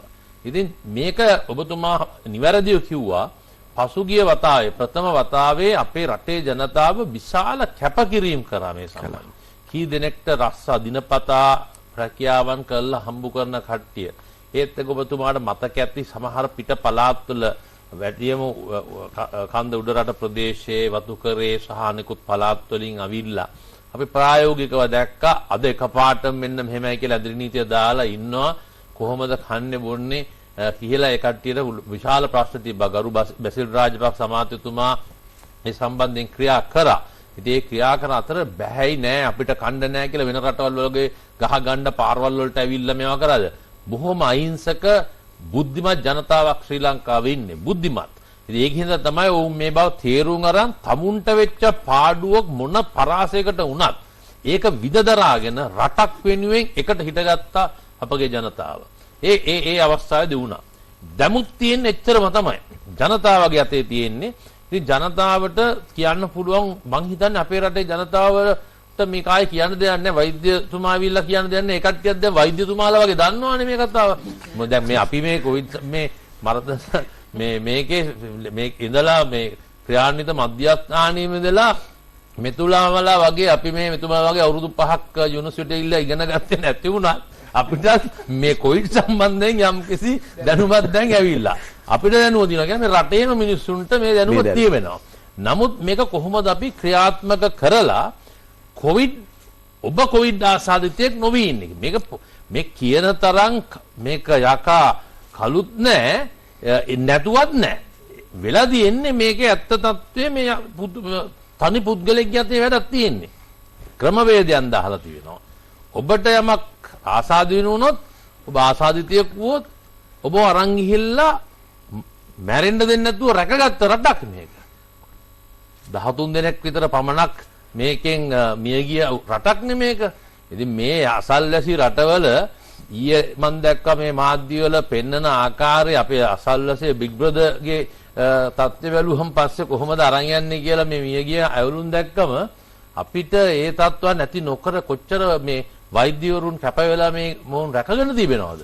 ඉතින් අපි ඒක තේරුම් ගන්න ඕනේ. ඉතින් මේ ඔක්කොම දේවල් කරලා ජනතාවගෙන් බලාපොරොත්තු වෙන්නේ ඉතාමත්ම සුළු දෙයක්. ඒ මොකද්ද? ඔබ පුද්ගලයෙක් වශයෙන් කොවිඩ් ආසාදිත නොවී ජීවත් වෙන්න කියන එකයි.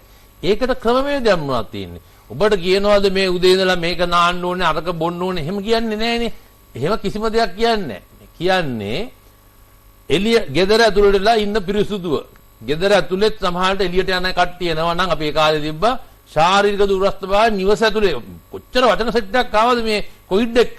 හරිද? ශාරීරික දුරස්ථභාවය කියනවා ඊළඟට මේ අනිකුත් දුරස්ථභාවයන් කියනවා ඊට පස්සේ මේ ගම් මේවා කරනවා කියනවා විෂහරණය කියනවා ගොඩක් වචන ඇවිල්ලා තියෙනවා මේක. ඉතින් ගෙවල් ඇතුළ පිරිසුදු නම් යම් කිසි පුද්ගලයෙක්ද දෙන්නෙක්ද ගෙදරින් එළියට යන පුද්ගලයා ගෙදරින් එළියට ගිහිල්ලා එද්දි කොවිඩ් shopping කරලා එන්නේ නැත්තම් ඒ කට්ටිය කියවපු පුරුදු ඇත හොදගෙන ඇවිල්ලා ගෙදර ඉස්සෙල්ලාම ආරක්ෂා කරගන්නවා නම් ගෙදර ඇතුළේ ආරක්ෂාවක් තිබෙනවා නම් ආයෙ පිටට යද්දි සමුන් කොවිඩ් අරන් යන්නේ නැහැ කියලා සහතික වෙන්න පුළුවන් නම් මේ ප්‍රශ්නේ නැහැ.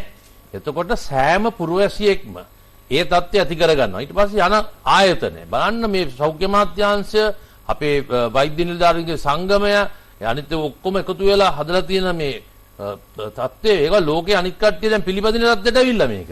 ඒවා ඔක්කොම කරලා ආයතන වලට දීලා තිනවා පැහැදිලිව ආයතන ප්‍රදානී මොන රටේද ආයතන ප්‍රදානීන් කියලා ටියුෂන් වගේ දේවල් කරේ. හරිද? මේකේ ආයතන ප්‍රදානීන්ට මේ රජයේ විසින් දුන්නා මේ සතියෙම ආයතන ප්‍රදානීන් වෙරන්නේ කට්ටිය වැඩට ගේන්නේ නැහැ. සතියක් ඔබතුමාලා ආයතන ප්‍රදානීලා එකතු වෙලා ඔබ ආයතනය තුල කොහොමද කොයිඩ් නැතුව ආයතනය පවත්වාගෙන යන ගමන් මේ පවත්වාගෙන කට්ටිය සහභාගී කරගෙන යන ගමන් ශාරීරික දුරස්ථභාවය රැකගෙන මේ කරන හැටි කොහොමද කියලා ස්ටඩි කරන්න දුන්නා. මේක ඉගෙන ගන්න කිව්වා. ඉගෙනගෙන තම තමුන්ට පොදු කාරණා සම්බන්ධයෙන් රජයේ විසින් උපදෙස් දුන්නා. ඔවුන්ට ආවේනිකව ඔවුන්ට අවශ්‍ය දේ එතන පවත්වාගෙන යන්න කියලා දුන්නා. ඉතින් ඒ අනුව සෑම ආයතනයක්ම විවිධ ක්‍රම හැම තැනම තිබ්බා මේ වතුර තියෙනවා, හොදන සැනිටයිසර්ස් තියෙනවා, මුඛාරු දාන ඉන්නවා. සමහර තැන්වල මීටරය මාක් කරලා දානවා ඊළඟ මේ පසු කාලයක් යද්දි මේ වතුර ඇතුළ අරන් යන සයිස් පාගගෙන යද්දිත් වතුර කකුල් සපත්තු යටට මේ පැත්තත් හොදන ක්‍රම ගෙනලා සුපර් මාකට් වල මීටරේ මාක් කළා පොලිමේන් කකුල් දියක දීලා තිනවා, තරු ගහලා තියනවා, කතරේ ගහලා තියනවා. අපේ ආගමික ස්ථානයකට ගියත් ආගමික අපේ පූජකවරුන් කොච්චර මහන්සිලා හැම ආගමික පූජකවරුන් මේ ආගමික මධ්‍යස්ථාන වල මේවා කරලා තිබා. මේ ඔක්කොම කරේ මොකටද? මේ ඔක්කොම කරේ ජනතාව ආරක්ෂා කරගන්න. ඒතකොට ජනතාවට තියෙන්නේ කියන කතරේ හිට ගන්න විතරයි තිබ්බේ. එතකොට නැත්නම් අර දාගෙන යන්න විතරයි තිබ්බේ. ඒකින්ද ජනතාව ශ්‍රේෂ්ඨයි. ශ්‍රේෂ්ඨ ශ්‍රී ලාංකීය ජනතාව මේ දේ කැපකිරීම ඇතුව කරා. මේ අවස්ථාවෙත් ඔබ දැන් ඉස්සල්ලා පාර ගියේ ඉගෙන ගන්න on the job training යන්නේ කරේ. දැන් හොඳ ට්‍රේන් වෙලා ඉන්නේ. දැන් ආයි on the job එකක් නැහැ. ආයි ඉගෙන ගන්න දෙයක් නැහැ. එකම පිච් එකේ එකම මැච් එක ගහන්න ඇවිල්ලා තියෙන්නේ. ඉතින් ගහන විදිය ගහන්න විතරයි තියෙන්නේ. මේ පාරේ ඇම්බුලන්ස් කෑලි අඩුවෙන් ඇවිල්ලා ගහුවොත් තමයි ප්‍රශ්නේ තියෙන්නේ. ඉතින් මං හිතන්නේ මේ අවස්ථාවේදී අමාත්‍යතුමිය කිව්වා අපි ඔක්කොම කියනවා හැම channel එකේම කතා කරන්නේ මේකයි. ඔබගේ යුතුයකම ඉෂ්ට කරන්න. ඔබගේ යුතුයකම විය යුත්තේ ප්‍රථමයෙන් ඔබ කොවිඩ් ආසාදිතෙක් නොවී ජීවත් වෙනර කියවපු ක්‍රමවේදයන් අනුව. ඒත් එක්කම තමයි ඔබ තවත් පුද්ගලයෙක් බැරි වෙලාවත් දැන් මේ අද තියෙන තත්ත්වෙට මගේ කතාව කිය යුතුමයි. බැරි වෙලා තමුන් නොදැනුවත්ව තමුන්ගේ ඇඟට මේ වෛරසය ඇවිල්ලා තිබුණොත් ඔබ වෙනත් පුද්ගල ඔබ හරියට අර කියපු ක්‍රමවේදයන් ගියේ නැත්නම් ඔබ රෝග වාහකයෙක් මම හිතන්නේ පතුරන පුද්ගලයෙක් හැටිපපත් වෙනවා. දැන් මේකට හොඳ උදාහරණයක් දෙන්න පුළුවන් මේ පැය 48ක් ඇතුළත සිද්ධියක්.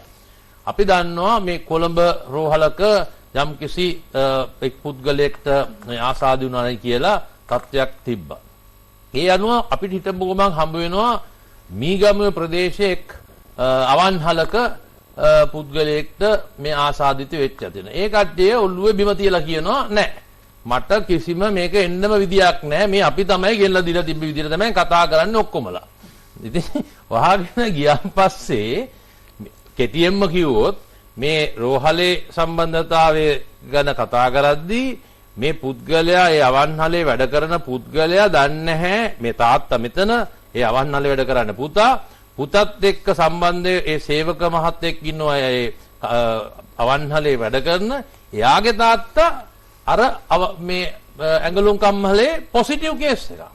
හැබැයි මොන දෙයකට දන්නේ තාත්තා පුතාට කියලා නැහැ. පුතා දන්නේ නැහැ තාත්තට හැදිලා කියලා. අර අනිත් සේවකයෝ දන්නේ නැහැ පුතාගේ තාත්තට මේක හැදිලා දිනවා කියලා හොඳට අවන්නල පවත්වාගෙන යනවා. ඉතින් අන්තිමට කාටවත් නැහැ කියලා කිව්වට අර අමාත්‍යම කිව්වාගේ අපේ වෛද්‍යවරයා කිව්වාගේ කැරකිලා එන්නේ මෙතනට වැටිලා තියෙනවා. ඉතින් ඒකින්ද මම කියන්න උත්සාහ කරන්නේ ඔබ දන්නවා 16 දෙනෙක් පමණ වෙන දිස්ත්‍රික් වලින් හමු වුණා. ඒ තත්වයයි අදට අපිට අපේ වෛද්‍යවරයා කිව්වා 3 දෙනෙක් පමණක් කරන්න අනික් කියලා හොයාගෙන ඉතින් වෛද්‍යතුමාගේ මේක ඒ වගේ තත්ත්වයක් තියෙනවා. නමුත් බොහෝ දුරට අපි දන්න විදිහට ඒ 3 දෙනාටත් ඔක්කොමලා ඇත්තටම ගත්තොත් ඇත්තටම මේ මම මේ කතා කරන මොහොතේ වෙද්දී මම චෙක් කරගත්තා සියලු දෙනාගේම අපි ආශ්‍රිතයන් අපි මොකද්ද කියලා හොයලා ඉවරයි. ඉතින් ඒකින්ද කිසිම මේ ලංකාවේ මේ දෙවෙනි අවස්ථාවේ තියෙන තත්ත්වයේ යටතේ කිසිදු පුද්ගලයෙක් ආශ්‍රිතයෙක් නොඇතුව හමු වෙච්ච නැති තත්ත්වයක් තියෙන්නේ. ඉතින් ඒකින්ද මේ පොකුරෙන්ම තමයි කැරකිලා යන්නේ. ඉතින් ඒකින්ද අපි දන්නේ ලංකාවේ මේ ඔක්කොම දැන් කතා කරන්නේ මිනුවන්ගොඩටයි දිවුලපිටියටයි මේ පොලිස් බල ප්‍රදේශ වලට. ඒක නෙමෙයි තියෙන්නේ. මේ ප්‍රදේශ වල අඩුම ගන්න ඇඳිරි නීතිය තියෙනවා. ඒකින්ද නියවරෝදාන ඇඳුරු නීතිය තියෙනවා. අනිත් ප්‍රදේශ අපේ පැත්තේ නැහැ කියලා ඉන්න හැකියාවක් නැහැ. මුළු ලංකාව බෑ අපි දැක්කද ඉද්දි කොළඹත් බොහොම දැන් පොට්ටක් කැලට්ටලා මාස් දාගෙන පාරට වහින තත්ත්වයක් තියෙනවා. ඒක තමයි විය යුත්තේ. නමුත් හෙට දවස් සඳුදා රජයේ වැඩ කරන දිනයක්. ඉතින් ඒකෙදි මේ තත්ත්වයන් එක්ක අපි ජීවත් වෙන්න වෙලා තියෙනවා. මේ වෛද්‍යවරු මේ කතා කරන කට්ටිය කොයි පරණ වතාවක් කිව්වද අපි කොවිඩ් එක්ක තමයි ඉස්සරහට යන්න ඕන කියලා. ඉතින් අපේ රට වාසනාවන්ත වුණා එකදු කොවිඩ් ආසාදිතයෙක්වත් සමාජයේ නැතුව මාස කිහිපයක් යන්න හැකියාව ලැබුණා. දැන් ඇවිල්ලා තියෙනවා. එහෙව් කියලා රට වහගෙන ඉන්නද? ආර්ථිකය zero කරන්නද?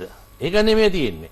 දැන් සමහර කට්ටිය කතා කරන කර්මාන්ත ශාලා. මේකේ භයානකම තත්ත්වයක් තිබෙන්නේ මේක මේ BOI-වත් එහෙම කතාවක් නෑ. ඒක සම්පූර්ණයෙන් අසත්‍ය කතාවක්. මේක ඇවිල්ලා කර්මාන්ත ශාලා විශාල වශයෙන් සේවකයන් සිටින කර්මාන්ත ශාලා හෝ ආයතන හෝ ඕන එකක් යම් කිසි අවදානමක් තිබෙනවා. ඒක අපි තේරුම් ගන්න ඕනේ. මොකද මම දන්නෙත් නෑ අදට මම මේ කතා කරන්නේ මම දන්නෙත් නෑ මගේ ඇඟේ තියෙනවද නැද්ද කියලා. ඉතින් ඒකින්ද මේක මතුවලා තේරුම් PCR එකක් කරනකන් දන්නේ නැති හින්දා ඒත් එක්කම වෛද්‍යතුමා කියයි මේ ඒසිම්ප්ටොමැටික් ඒ කියන්නේ කිසිම රෝග ලක්ෂණයක් නැතුව තමයි ලෝකෙම ගොඩක් රටවල් අපේ රට විතරක් නෙමෙයි මේ තත්ත්වය තියෙන හින්දා අපි මේ විශාල වශයෙන් ඉන්න තහනවල විශේෂයෙන්ම ඕනෑම කර්මාන්ත ශාලාවක අපි දන්නවා විශාල වශයෙන් සේවකයන් ඉන්නවා.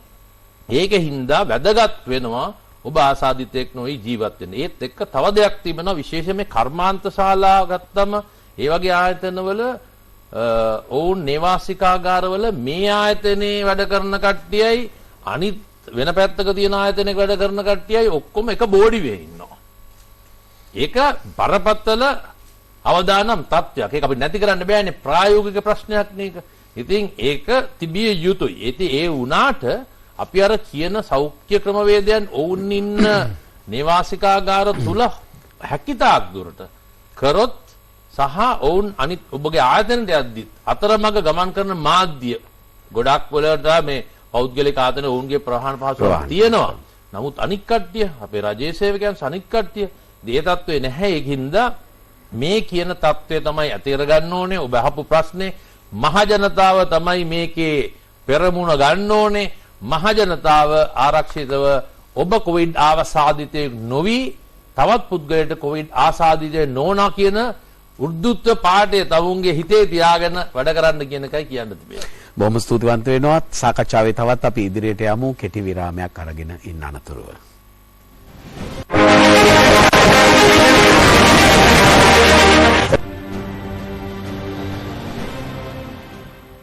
කොරෝනාවට එරෙහිව යලි නැගිටීමේ උවමනාව අප ජාතිය හමුවේ තිබෙනවා. එය අපට කළ හැකි. ඒ සඳහා අපි සියලු දෙනා අත්වැල් බැඳගත යුතුයි.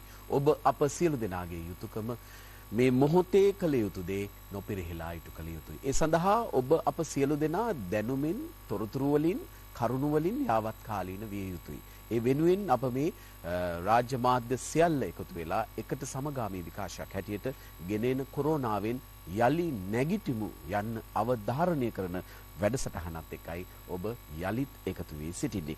වෛද්‍යතුමනි දැන් යුද හමුදාපතිතුමන්ද කතා කරනකොට පැහැදිලි කළා කීවා මේ වෛරස් එක බොහෝ වෙලාවට ඇඟ ඇතුලේ තියෙනවා වුණාට ඒයින් කිසියම් ආකාරයකට ආසාදන තත්වයන් නොපෙන්වා බාහිරින් නොපෙන්වා තිබෙන්නට පුළුවන්. ඒ නිසා මෙයා බොහොම රහසේ අප තුල සැරිසරන්නට පුළුවන්. ඒ වගේම තමයි මෙවර මේ හමු වෙච්ච රෝගීන්ගේ පරීක්ෂාවේදී ඔවුන් තුල තිබෙන මේ වෛරස් ප්‍රමාණයද වැඩි බව තහවුරු වී තිබෙනවායි කියලා. මේක කොච්චර අවදානම්ද මේ නිහඬ බව? එකක් තමයි මේ වෛරසය ඇඟට ගියාම රෝග ලක්ෂණ විදිහට අපි කියනවා උණ, කැස, හෙම්බිරිස්සාව, ගුර වේදනාව, හුස්ම ගැනීමේ අපහසුව වගේ දේවල් තියෙන්න පුළුවන්. ඒ වගේ තියෙනවා නම් පරිස්සම් වෙන්න, සැලකිලිමත් වෙන්න දන්වන්න කියලා. අත වශයෙන්ම එහෙම කෙනෙකුගේ පරීක්ෂා කිරීමෙන් තමයි අපිට මේ මිනුවන්ගොඩ මේ පොකුරේ රෝගීන් පළවෙනි රෝගියව හමු වෙන්නේ. නමුත් වැදගත්ම දේ තමයි එහෙම රෝගීන් ඉන්න ගමන් තවත් රෝගීන් අති විශාල ප්‍රමාණයක් ඉන්න පුළුවන් කිසිම විදිහකින් රෝග ලක්ෂණයක් නැතුව. ඒගොල්ලන්ගේ සාමාන්‍ය විදියට තියෙන කිසිම උණක්, කැස්සක්, හෙම්බිරිස්සාවක් මුකුත් නැහැ. ඇඟට කිසිම වෙනසක් දැනෙන්නේ නැහැ. නමුත් ඇඟේ ඇතුලේ වෛරසය තියෙනවා, වෛරසය පිට වෙනවා. එතකොට තවත් කෙනෙකුට ආසාදනය වෙන්න පුළුවන්. ඉතින් ඒක ගත්තාම එතකොට අපි දන්නේ නැහැ කාගෙන් කාට යනවද කියලා හැමෝම. ඉතින් ඒක නිසා මේ වගේ අවස්ථාවකදී අපි හැමෝම හැම අවස්ථාවකම අපි ඒ සැලකිල්ලෙන් ඉන්න ඕන. අපේ ඇඟේ මේ වෛරස් එක තියෙන්න පුළුවන්. අපි සාමාන්‍ය විදිහට හිටියට ඒකෙන්ද අපි තවත් කෙනෙකුට මේක බෝ වෙන්න ඉඩ තියෙනවා. ඒ වගේම තමයි අපේ අසල්වාසී අපි ළඟින් යන බස් එකේ යනකොට එහෙම නැත්නම් දුබ්බේ කාර්යාලය යනකොට කාර්යාලෙදී හම්බෙන නැත්නම් සුපර් මාකට් එකේදී හම්බෙන මේ හොඳට ඉන්න කෙනාගේ සමහර විට වෛරස් එක තියෙන්න පුළුවන්. අන්න ඒකෙන්ද තමයි අපි මේ කියන්නේ මේ මීටර එක දුරස්ථභාවය තියාගන්න. ඒ වගේම මුඛ අවරණයක් පළඳින්න කියලා. ඉතින් ඒකත් එක්ක අපිට පුළුවන් වෙනවා යම්කිසි විදියකින් මේක තවත් කෙනෙකුට පැතිරෙන එක වළක්ව ගන්න රෝග ලක්ෂණ නැති වුණා. ඊළඟට අපි දැක්ක දේ තමයි මේ අවස්ථාවේදී PCR පරීක්ෂණ කරනකොට මේ PCR පරීක්ෂණ වලදී අපිට පුළුවන් මේක වෛරස් එක තියෙනවද නැද්ද කියන එක අඳුන ගන්නවත් එක්කම කොයිතරම් වෛරස් ප්‍රමාණයක් තියෙනවද කියන එක පිළිබඳවත් යම්කිසි අවබෝධයක් ලැබෙනවා. ඉතින් අපි මීට කලින් මේ දක්වා අපේ රටේ හමු වෙච්ච විශාල පොකුරුවල තිබිච්ච වෛරස් ඒ කියන්නේ රෝගීන්ගේ පරීක්ෂණ කරනකොට අපිට හම්බෙච්ච වෛරස් ප්‍රමාණය ගත්තාම ඊට වඩා වැඩි ප්‍රමාණයක් මේ අපේ මේ අලුත් පොකුරේ රෝගීන්ගේ අතර අපි දැක්කා. ඉතින් ඒකට සමහර විට හේතුවක් අපි හිතුවේ සමහර විට මේක මේ අපි රෝගයේ මුල් අවස්ථාවේදී අපි අඳුන ගන්නකොට සාමාන්‍ය රෝගයේ මුල් අවස්ථාවේදී වෛරස් ප්‍රමාණය වැඩි. ඊට පස්සේ යා ප්‍රතිශක්තිය එනකොට ටික ටික වෛරස් එක අඩු වෙලා යනවා. මේ ඒ වගේ සිද්ධියක්ද? එහෙම නැත්නම් මේ වෛරසයේ ප්‍රභේදය වෙනස් වීමක්ද කියලා. මේ විශේෂඥයෝ දැන් තීරණය කරනවා, ඒගොල්ලෝ හිතනවා, අනුමාන කරනවා ගොඩක් වෙලාවට මේ වෛරසයේ ප්‍රභේදයේ වෙනසක් වෙන්න පුළුවන් කියලා. එතකොට එහෙම ප්‍රභේදයේ වෙනසක් එක්ක කෙනෙකුගේ ආසාදනය වෙනකොට එයාගේ ඇඟ ඇතුලේ වෛරස් ප්‍රමාණය වැඩියෙන් හැදෙනවා නම් එයාගේ වෛරසය පිටවීමේ ප්‍රමාණයත් වැඩි. අත් වශයෙන්ම මේ රෝගීන් ආශ්‍රිතයින්ගේ රෝගයේ පැතිරීමේ තියෙන වේගය හෝ එක පුද්ගලයෙකුගෙන් ආශ්‍රිතව කී දෙනෙකුට මේ රෝගය යනවාද කියන එක පිළිබඳ අවබෝධයක් ගන්නකොට අපිට තියෙනවා යම්කිසි විදියකින් අනුමානයක්.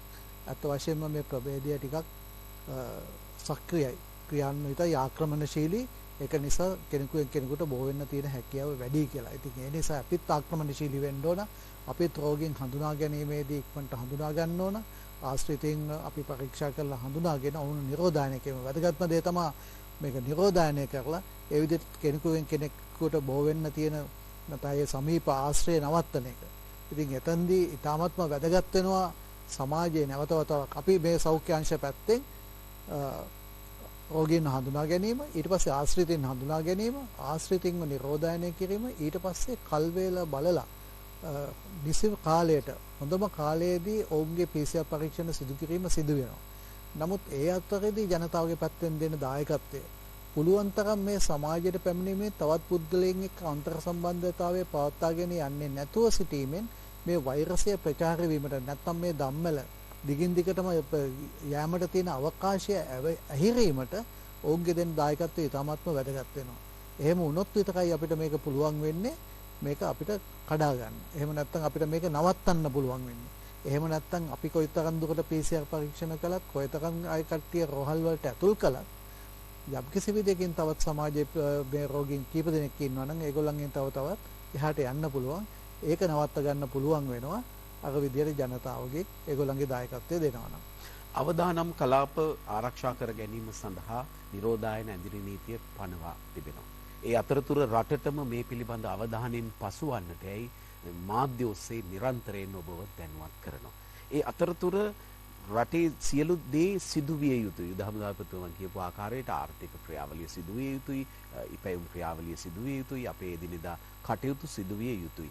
එහිදී ඇඳිරි නීතිය ලිහිල් කළත්, ඇඳිරි නීතිය පවතින නැති ප්‍රදේශවල වුණත් ජනතාව කටයුතු කළ යුතු ආකාරය පිළිබඳව අපි මේ සාකච්ඡාව තුළ විටින් විට කතා කළා. නියෝජ්‍ය පොලිස්පතිතුමනි, දැන් ලිහිල් කළ ප්‍රදේශවල ලිහිල් වීමෙන් අයුතු ප්‍රයෝජන ලබා ගන්නට විවිධ කෙනා පෙළඹෙන්නට පුළුවන්. ඔවුන්ට දෙන්න තියෙන අවවාදය මොකක්ද?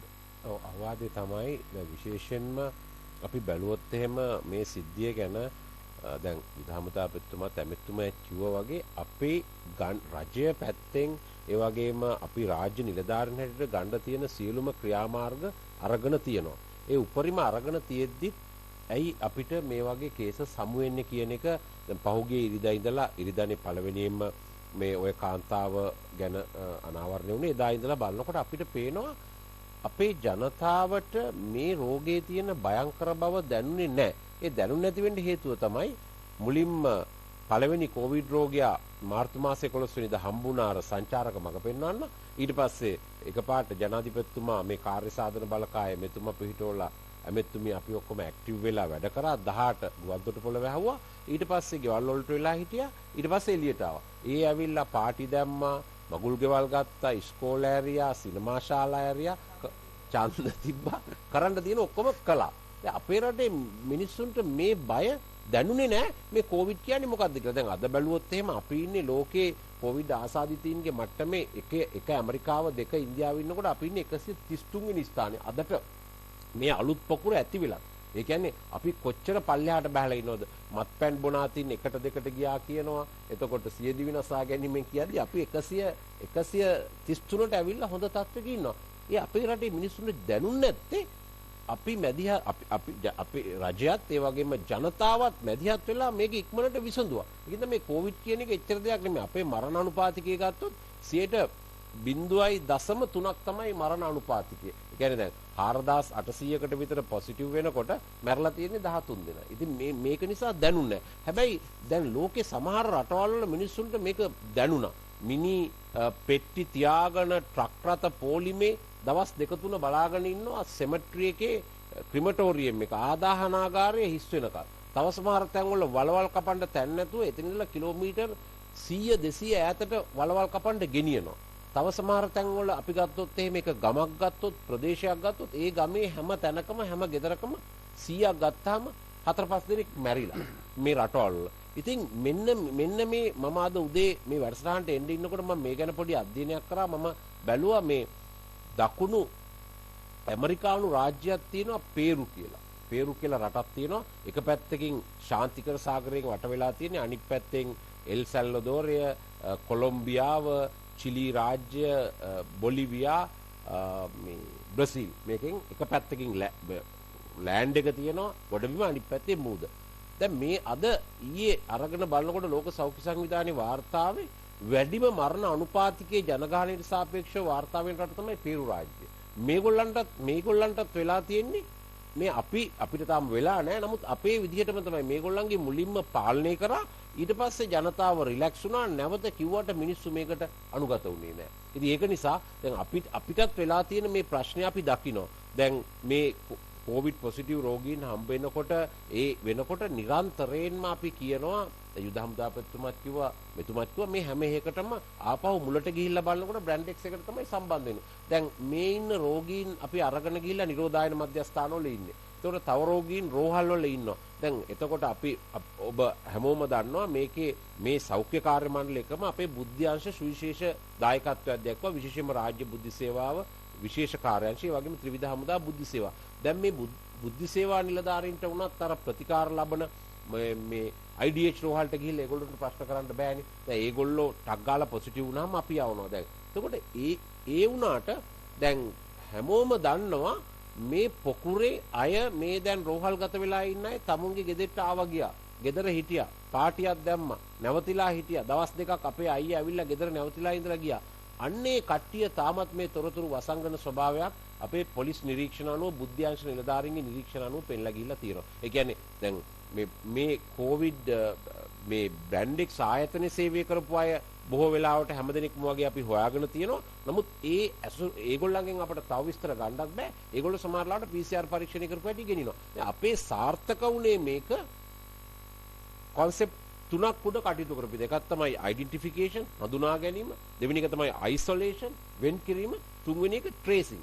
ඊළඟට ඒ කට්ටිය හොයන එක. ඒක තමයි බුද්ධ්‍යංශ කරේ සෞඛ්‍යංශ ඒකට අනුගත වෙලා කටයුතු කරා. දැන් වෙලා තියෙන ප්‍රශ්නේ තියෙන්නේ identify කරලා තියෙනවා, isolate කරලා තියෙනවා, මේ tracing කියන එකට තාමත් මේ ජනතාවගේ දායකත්වය නැහැ. ඉතින් ඒක නිසා අපි කාරුණිකව ඉල්ලා සිටිනවා මේ බ්‍රැන්ඩෙක්ස් ආයතනයේ සේවය කරපු කවුරු හරි කෙනෙක් කොහොම හරි කෙනෙක්. දැන් හොඳම උදාහරණය තමයි යුද හමුදාපතිතුමා කිව්ව කතාව අර කඩේ කෙනාට වැළඳිලා ඊට පස්සේ රෝහලට ආපු. ඉතින් මෙන්න මේවා අනාවරණය කරන්නේ නැතුව හිටියොත් මොකද සෞඛ්‍යංශ වලින් ගන්න තියෙන උපරිම ප්‍රයෝජන අරගෙන තියෙද්දි අනාවරණය කරන්නේ නැතුව හිටියොත් අවසානයේදී අපිට විවිධ අවදානම් වලට මුහුණ දෙන්න වෙනවා. ඉතින් මේ අවදානමෙන් වැළකින්න නම් කරුණා කරලා තාමත් ඉන්නවා මේක අහගෙන ඉන්න කට්ටිය හොඳටම දන්නවා මිනුවන්ගොඩ ප්‍රදේශ විතරක් නෙමෙයි ලංකාවේ අනිත් ප්‍රදේශවල හැමතැනටම මේකේ විහිදිලා තියෙනවා මේ අය ගියපු තැන් වලින් යම් තැන් වලින් හම්බුණා. ඉතින් ඒ අය අනාවරණය කරන්න ළඟම තියෙන පොලිසියට කියන්න සෞඛ්‍ය වෛද්‍ය නිලධාරීන්ට කියන්න අපේ ගෙදරට ඇවිල්ලා ගියා. අපිටත් උණ වගේ ගතියක් තියෙනවා. අනිත් එක සමහරුන්ගේ ලොකු ප්‍රශ්නයක් තියෙනවා මානසික ප්‍රශ්නයක් මේ නිරෝධායනය වෙන්න කිව්වම නිරෝධායනය කරන්න කිව්වම වෙන් වෙලා ඉන්න කිව්වම අපේ පොලිසියේ මිනුවන්ගොඩ ප්‍රශ්නයක් වුණා. මිනුවන්ගොඩ කැන්ටින් එක කරන එක්කෙනා ඇවිල්ලා ගියා. එතකොට යාගේ පුතා බ්‍රැන්ඩෙක්ස් එකේ වැඩ කරනවා. යාට පොසිටිව් ආරංචි වුණා මෙයාටත් හැදුණා කියලා. ඉතින් අපි පොලිසිය කියලා අපිට පුළුවන් ද නොවෙන්න පොලිසිය වැහැව්වා. පොලිස්පතිතුමා තීරණයක් ගත්තා. ඊළඟට 85ක් නිලධාරීන් නිරෝධායනට යවුවා. තාමත් නිරෝධායනය. මේ නිරෝධායනය වෙනමයි කියන එක මේ අවමානයකට ලක් වෙන එකක්, හිංසනයකට ලක් වෙන එකක්, බය වෙන්න ඕනේ කාර්යයක් නෙමෙයි. OICලා දැන් නිරෝධායනය වෙනවා. තරු ගහපු මිනිස්සු නිරෝධායනය වෙනවා. යුද හමුදාවෙත් නිරෝධායනය වුණා. හොස්පිටල් වල ඇඩ්මිට් වුණා ඒ රාජකාරී. ඉතින් එහෙම කියලා මේ ගෙදරට ගිහිල්ලා බෝඩ් එකක් ගහපුවාම ඒක දිහා බලලා hina වෙන්නයි අපේ විතරක් නෙමෙයි අර පැත්තත් පොඩ්ඩක් බලන්නකො කියලා PHIලටයි පොලිසියට දොස් කියන්නේ. එහෙම යන්න එපා. අපි හැමෝම එකතු වෙලා මේ ප්‍රශ්නේ निराකරණය කරගන්න. මට එකම එක කාරණයක් තව අවධාරණය කරන්න ඕනේ. මේ වෛරස් එකට මම වෛර කරනවා. වෛර කරනවා මොකද මේ වෛරස් එකනේ හදන්නේ. හැබැයි මම එක පැත්තකින් වෛරස් එකට ආදරය කරනවා. මොකද හේතුව වෛරස් එක කොහෙවත් යන්නේ නැහැ. මේක මම මේ වෛරස් එක ඒකේ කතාව තියෙන්නේ virus doesn't move කියලා. තමයි ඒක දාලා තිබුණේ. එයා හැමම ඉන්නවා. වෛරස් එක අපිට රෝගේ හැදුවට එයා හැමම ඉන්නවා. කවුද යාව ගෙනියන්නේ? මිනිස්සු. ඉතින් ඒක නිසා මේ සංචරණය සීමා කරන්න පුළුවන් තරම් හැම අවස්ථාවකදීම සංචාරණය සීමා කරන්න. ඒක තමයි දැන් හෙට ආයි පොදු ප්‍රවාහන සේවා භාවිතා කරනවා, කොළඹට එනවා, කාර්යාලය ඇරෙනවා. ඉතින් ඒක නිසා මේ අවදානම 100%ක්ම තේරුම් ගන්න ඕනේ. අර ඇමතුමිය ගැසට් එක ගැන කිව්වා මට හරි සතුටුයි ඒ ගැන. මොකද මේ නීතිය අපිට 100%ක්ම ඒකට ක්‍රියාත්මක කරන්න පුළුවන්. එහෙම කියලා මේක අහිංසක මිනිස්සුන්ට ගමේ ඈත ප්‍රදේශයක කුඹුරු කොටන මිනිහෙක් මාස්ක් එක දාලා හිටියේ නෑ කියලා එයාව අල්ලගෙන උසාවි දාන්න නෙමෙයි අපි මේකෙන් අදහස් කරන්නේ. අපි අදහස් කරන්නේ මේ තුලින් මේ රෝගය ව්‍යාප්ත වෙන එක නවත්තන්න. හැබැයි විශේෂයෙන්ම හැම තැනකම අර එළියේ අත් දෙක හොදා ගන්න තැන් සූදානම් කරලා තියෙන්න ඕනේ. කවුන්ටර් එක උනත් පේමන්ට් කරනකොට නැත්තම් සල්ලි ගෙවනකොට සුපර් මාකට් එකේ දුරස්ථභාවයේ තියෙන මාක් කරලා තියෙන්න ඕනේ. එළියට එනකොට ආය අත හොදා ගන්න මේ සියලු කටයුතු සූදානම් වෙලා තියෙන්න ඕනේ. ඉතින් අපි ඒවා ඒකත් එක්ක ක්‍රියාත්මක කරනවා. මේ ඈත පිටිසර ගමකින් එක්කෙනෙකුට හෙල්ත් හැබිට්ස් කියලා දෙන්න නෙමෙයි. නමුත් පොදුවේ මහ ජනතාව ගැවසෙන ස්ථානවල ඒ ගැසට් එකෙන් පස්සේ ඊටාම දැඩිව අපි නීතිය ක්‍රියාත්මක කරනවා. ඒ ක්‍රියාත්මක කරන්නේ පොලිසිය අහිංසක මිනිස්සු අත්අඩංගුවට ගන්න නෙමෙයි. රටේ ජනතාව වෙනුවෙන් මේ රෝගය තුරන් කිරීම සඳහා.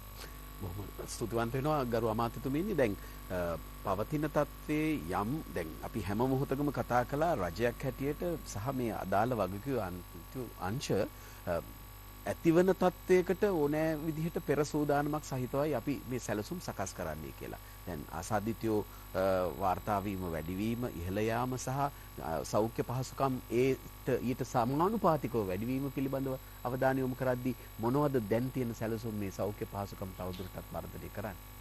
විශේෂයෙන්ම අපි COVID-19 රෝගීන්ට ප්‍රතිකාර කරන රෝහල් සංඛ්‍යාව අපි වැඩි කළා.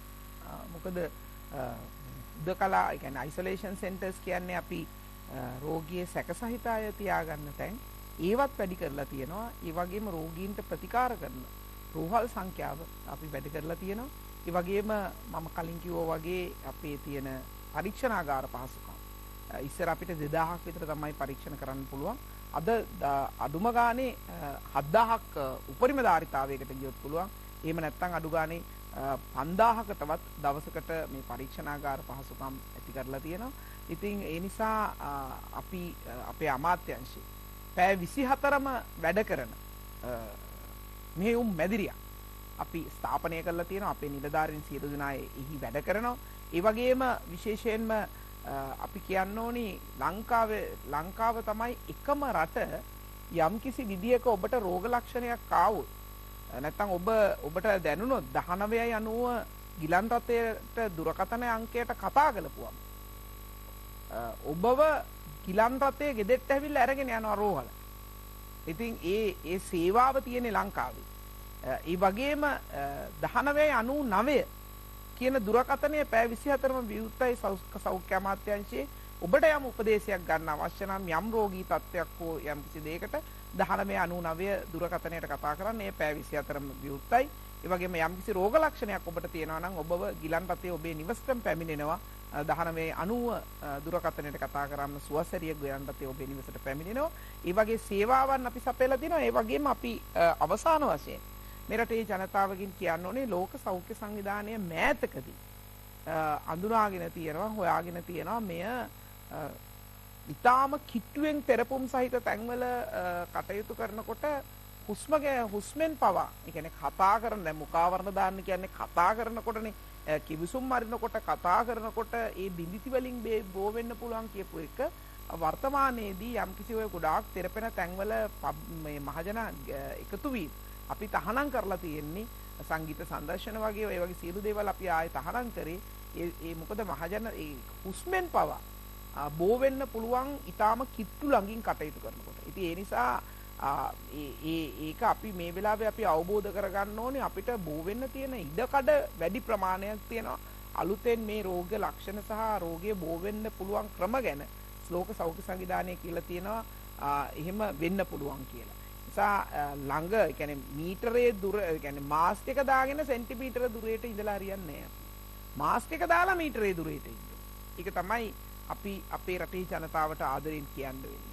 ඒ වගේම ඔබ තේරුම් ගන්නට ඕනේ 30ක් 40ක් අපේ රටේ ඊට වැඩි වෙන්නත් පුළුවන් මේ රෝග ලක්ෂණ නැහැ. සමහරුන්ට රෝග ලක්ෂණ එන්නෙම නැහැ.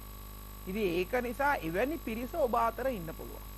ඒ නිසා ඔබ හැම වෙලේම ගෙදරින් පිටට මේ අපේ ගරු හමුදාපතිතුමා කිව්වා වගේ ගෙදරින් පිටට මේ රෝගය අරගෙන යන්නත් එපා. ගෙදර ඇතුළට එනකොටත් හොඳට සබන් දාලා අත් දෙක හොදලම ගේ ඇතුළට එන්න. මොකද ගේ ඇතුළට මේ රෝගය ඔබ අරගෙන එන්නත් එපා. ඉතින් ඒ නිසා ඊට වඩා මම කතා කරන්න බලාපොරොත්තු වෙන්නේ මට ප්‍රකාශ කරන්න තියෙන්නේ අපි කවුරුත් එක්ක එකතු වෙලා මේ අභියෝගය ජය ගන්න ඕනි. රටක් විදියට අපි සියලු දෙනාම එකට එකතු වෙලා මේ වෙලාවේ මේ රජය ගෙනියන වැඩපිළිවෙලට අතිකරු ජනාධිපතිතුමාගේ නායකත්වයෙන් ගෙනියන මේ වැඩපිළිවෙලට අපි සියලු දෙනාම රටක් විදියට එකට එකතු වෙලා අපි නැගී හිටිමු. මේ තත්ත්වය අපි රට තුල මර්ධනය කරගමු. ඒක අපිට කරන්න පුළුවන්. ඒ සඳහා ඔබේ සහයෝගය ලබා දෙන්න කියලා ගෞරවයෙන් ඉල්ලා සිටිනවා. අවදානම තේරුම් ගත යුතුයි. ඒ අවදානම උදෙසා අපි සූදානම තිබිය යුතුමයි. හැබැයි අවදානම ගැන කතා කරන්නේ අනවශ්‍ය බියක් ඇති කරන්නට නොවේ. මේ தત્ත්වයේ තේරුම් අරගෙන ඔබේ දායකත්වය ලබා ගැනීම සඳහායි. යුද හමුදාපතිතුමනි දැන් සමාජය තුළ සමහර තැන්වල කතාවක් ඇති වෙමින් පවතිනවා. දැන් මේ පිරිස සැකසහිත පිරිස ආශ්‍රිතයෙන් වැඩි වුණාම මේ නිරෝධායන පහසුකම් නිරෝධායන මධ්‍යස්ථාන සහ මේ ක්‍රියාන්විතය නැත්නම් මේ ක්‍රියාකාරීත්වය අඩපණ වෙයිද? ඒකට ශක්තියක් නැති වෙයිද? ධාරිතාව ඉක්මවහම මේක අත්හරිද වගේ විවිධ කතාවන් මතුවෙමින් තිබෙනවා. අපි ඇවිල්ලා කවදාක්වත් අසේල පරදිච්ච જાතියක් නම් නෙමෙයි. මේක අපේ මුතුන් මිත්තන්ගල ඉඳලා පරදින්න භූමිය ආවත් කොහොම හරි ගහලා අවසාන වශයෙන් හරි දිනන જાතියක්. අපි ඔයාට මට අපි 4-5 දෙනාටම තියෙන ලේ රටේ ජනතාවට තියෙන මේ වගේ ලේයක් තිබෙන ජවයක් තියෙන පරදින්න කැමති නැති පරදින් නැති જાතියක් තමයි ශ්‍රී ලංකා වාසී ජනතාව කියන්නේ. ඉතින් ඔබ අහපු ප්‍රශ්නෙට ගත්තම ඒ ප්‍රශ්නෙට එන්නේ ඉස්සෙල්ලා තම පොඩි දෙයක් කියන්න ඕනේ. දැන් මේ ගොඩාක් දේවල් මේ අවස්ථාවේ ඔබ දැන් මේ කරන සේවය මම බොහොම අගයනවා. අද මේ ITN එක රූපවාහිනී සහ රජයේ ආයතන එකතු වෙලා අපි දන්නවා මේ වගේ දේවල් ගිය පාර නම් අපේ පෞද්ගලික නාලිකාත් සම්බන්ධ වුණා. ඉදිරියේදීත් මේවා වෙයි කියලා හේතුව ඔබතුමාලා මේ කරන දරන වෑයම අපි බොහොම අගය කරනවා. මෙහිදී වැදගත්ම කාරණේ මේකයි. අපි දකිනවා මේ විවිධ ප්‍රකාශයන් පත් වෙනවා. අපි දැන් අද අපි මේ දැන් මේ කියන తত্ত্বය තව විනාඩි 15කින් මම කිව්වේ වැරදි දෙයක් කියලා කියන්න බෑ. ඒක ඒ අවස්ථානුකූලව තමයි වාර්තා දෙන්නේ. දැන් ඊයේ හැන්දෑවේ කිව්වන් පස්සේ යම්කිසි පුද්ගලයෙක් හෝ අවස් කිව්වොත් අද මෙච්චර ගඩ අපි උදාහරණයක් ගමුකෝ. අපි කිව්වා තවමත් අපි හොයාගෙන නැහැ කියලා ආසාදිතයන් හිටපු කණ්ඩායම දින දෙකකට ඉස්සෙල්ලා කිව්වා. ඒත් එක අපි කිව්වා තාම ඉන්නේ නැතුව ඉන්නවා හැංගිලා ඉන්න කියලා. මෙතුමාලා බස් දාගෙන පොලිසිය පිටින් දාගෙන හමුදාව සෞඛ්‍යයන් දාගෙන හෙව්වා. දැන් ඒක අද නෑනේ. අදට වළංගු නෑනේ. දැන් ඇත්තටම කියන්න ඕනේ මේ වන විට ඊයේ දවසේ උදේ වෙද්දිත් අපිට අතිගරු ජනාධිපතිතුමා පැහැදිලි උපදෙස් දුන්නා. යම්කිසි සංඛ්‍යාවක අඩුවක් තිබිලා ඒ සංඛ්‍යාව අනිවාර්යයෙන්ම ඊයේ හැන්දෑවෙද්දි ගන්න ඕන ඇතුළට කියලා. අපි ඒක කරලා තිබෙනවා.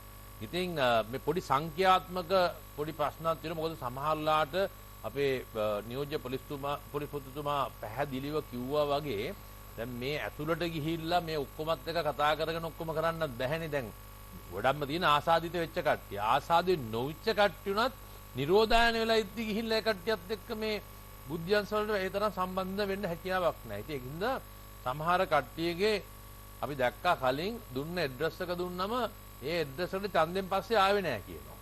එහෙම නැත්නම් පැත්ත පළාතක ආවේ නැහැ කියනවා. ඒ කට්ටිය ඔක්කොම මේ බෝඩින් වල හැම ඉන්නේ. ඉතින් ඒක හොයන්නත් සෑහෙන වටයක් ගිහිල්ලා තමයි මේවා निराකරණ ගත්තේ. ලිපිනයන් වැරදි. මේ 9 කෑල්ලක් දීලා තියෙන PCR එකට දීලා තියෙන 9 කෑල්ල. ඉතින් ඒ 9 කෑල්ලෙන් මෙතුමලා PCR කරලා ඔක්කොම වාර්තා දෙනවා. අපි මේ පුද්ගලයා එනවා එහෙම PCR ඒ 9 කෑල්ල නැහැ. ඉතුරු කෑල්ල ජය තියනවා ශාන්ත නැති වෙලා. හරිද? ඉතින් මේ වගේ දේවල් අපේ තිබෙනවා. ඉතින් මේවා ඔක්කොම අපි මේ निराකරණය කරන්න ඕනේ. ඉතින් ඒකින්ද සමහර වෙලාවට යම් අවස්ථාවලදී කියනවා කරුණු කාරණා මේ තත්ත්වය අදට මෙච්චරක් හමු වෙලා නැහැ මෙච්චරක් කියලා. ඒක සමහරට මේ පැයට ඒ ප්‍රකාශය කරන වෙලාවට විතරයි වළංගු. ඊළඟ දවසේ පත්තරේදී සමහරට පත්තරේට ඒක කිව්වට හෙටු දෙද්දී ඒක වළංගු නැහැ. ඉතින් ඒක තේරුම් ගන්න ඕනේ මේ ප්‍රකාශ සම්බන්ධයෙන්. ඒත් එක්කම ඔබ දන්නවා සමහර මේ න්‍යාය පත්‍රත් වැඩ කරන්න පුළුවන්. විවිධ අවස්ථාවලදී විවිධ න්‍යාය පත්‍ර තියෙනවා. සමහර කට්ටිය ඇත්තටම කැමති රටක් වශයෙන් සමහර එකෙත් එක්කෙනෙක් දෙන්නෙක් හරි සුළු පිරිස් ඉන්නවානේ. දැන් අපිට අර මේ යුද අපරාධ කිව්වා කියලා වගේ දාලා තියෙනවා වගේ රටේ මිනිස්සු දන්නන්නේ කරපු අපරාධේ මොකද්ද නැද්ද අපි රටේ සාමය ගැන විතරයි කරේ කියලා. නමුත් අවසාන වශයෙන් මේ අපිට යම් රටවලට යන්න බැරි තහනම්පත් කරලා තියෙනවා. ඉතින් ඒ වගේ දේවල් තියෙනවා. බොරු ප්‍රකාරය කරනවා. අන්ට ඉතාමත් කෙටි කාලෙකින් මේ ගත්ත ටෙලිෆෝන් එක දැම්මා මොන නිවුස් එකක්. හරිද? ඒ නිවුස් එක නැති කරන්න මුළු channel ඔක්කොම එකතු වෙලා සැහැණ ට්‍රයි එකක් දෙනවා. අපි එන්න ඕනේ මේ මාධ්‍ය වලට පැය ගණන් රාත්‍රී නිදිමරාගෙන කතා කරන්න ඕනේ. ඒක නෙමෙයි කියලා කියන්නේ. ඉතින් ඒ වගේ තත්ත්වයන් යටතේ තමයි මේ කොයි තත්ත්වේ පවත්වන්න යන්නේ. ඔබතුමා අහුව ප්‍රශ්නේ. එතකොට මේ ප්‍රශ්නේ ආවම ඔව් අපි අරදිලා නැහැ. අපි බැහැයි කියලාත් නැහැ. ඇමතුමියගෙන් ඇහුවා. ඇමතුමිය ඊයේ දවසේම අපි දන්නවා මේ ගිහිල්ලා රෝහල් හොය මේ රෝහල් වල සංඛ්‍යාව වැඩි කරන්න මෙතුමිය ඊයේ සවස් භාගෙම කටයුතු කරා කියලා අපි හොඳ පැහැදිලි අවබෝධයක් තියෙනවා අපි එකට වැඩ කරන නිසා. ඉතින් ඒ සෞඛ්‍ය පැත්තෙන් දරුණු උත්සාහයෙන් ගත්තා මේක. නැත්තම් ඉස්සෙල්ලා තිබ්බේ IDH එක විතරයි බෝවන රෝග කියලා කතාවක් තිබ්බේ. දැන් IDH එක හැපෙද තිබ්බ මේක අත්තරන් ඒකේ තිබ්බ වෙන ගොඩ නැගිලි මේකට පරිවර්තනය කළා. ඊට පස්සේ හෝමාගම අරගෙන ඉරණවෙල තිබ්බ වෙනස් ස්ථානයක් ප්‍රතිකාර රෝහලක් තිබ්බ.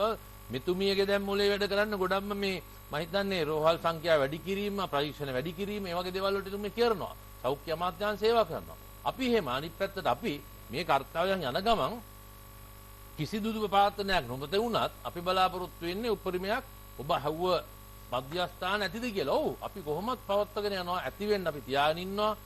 ඒත් එක්කම බැහැයි කියලා කිසි දෙයක් අපි කරන්නේ නැහැ. අපි ගාව බැහැයි කියලා දෙයක් ඇත්තෙම නැහැ.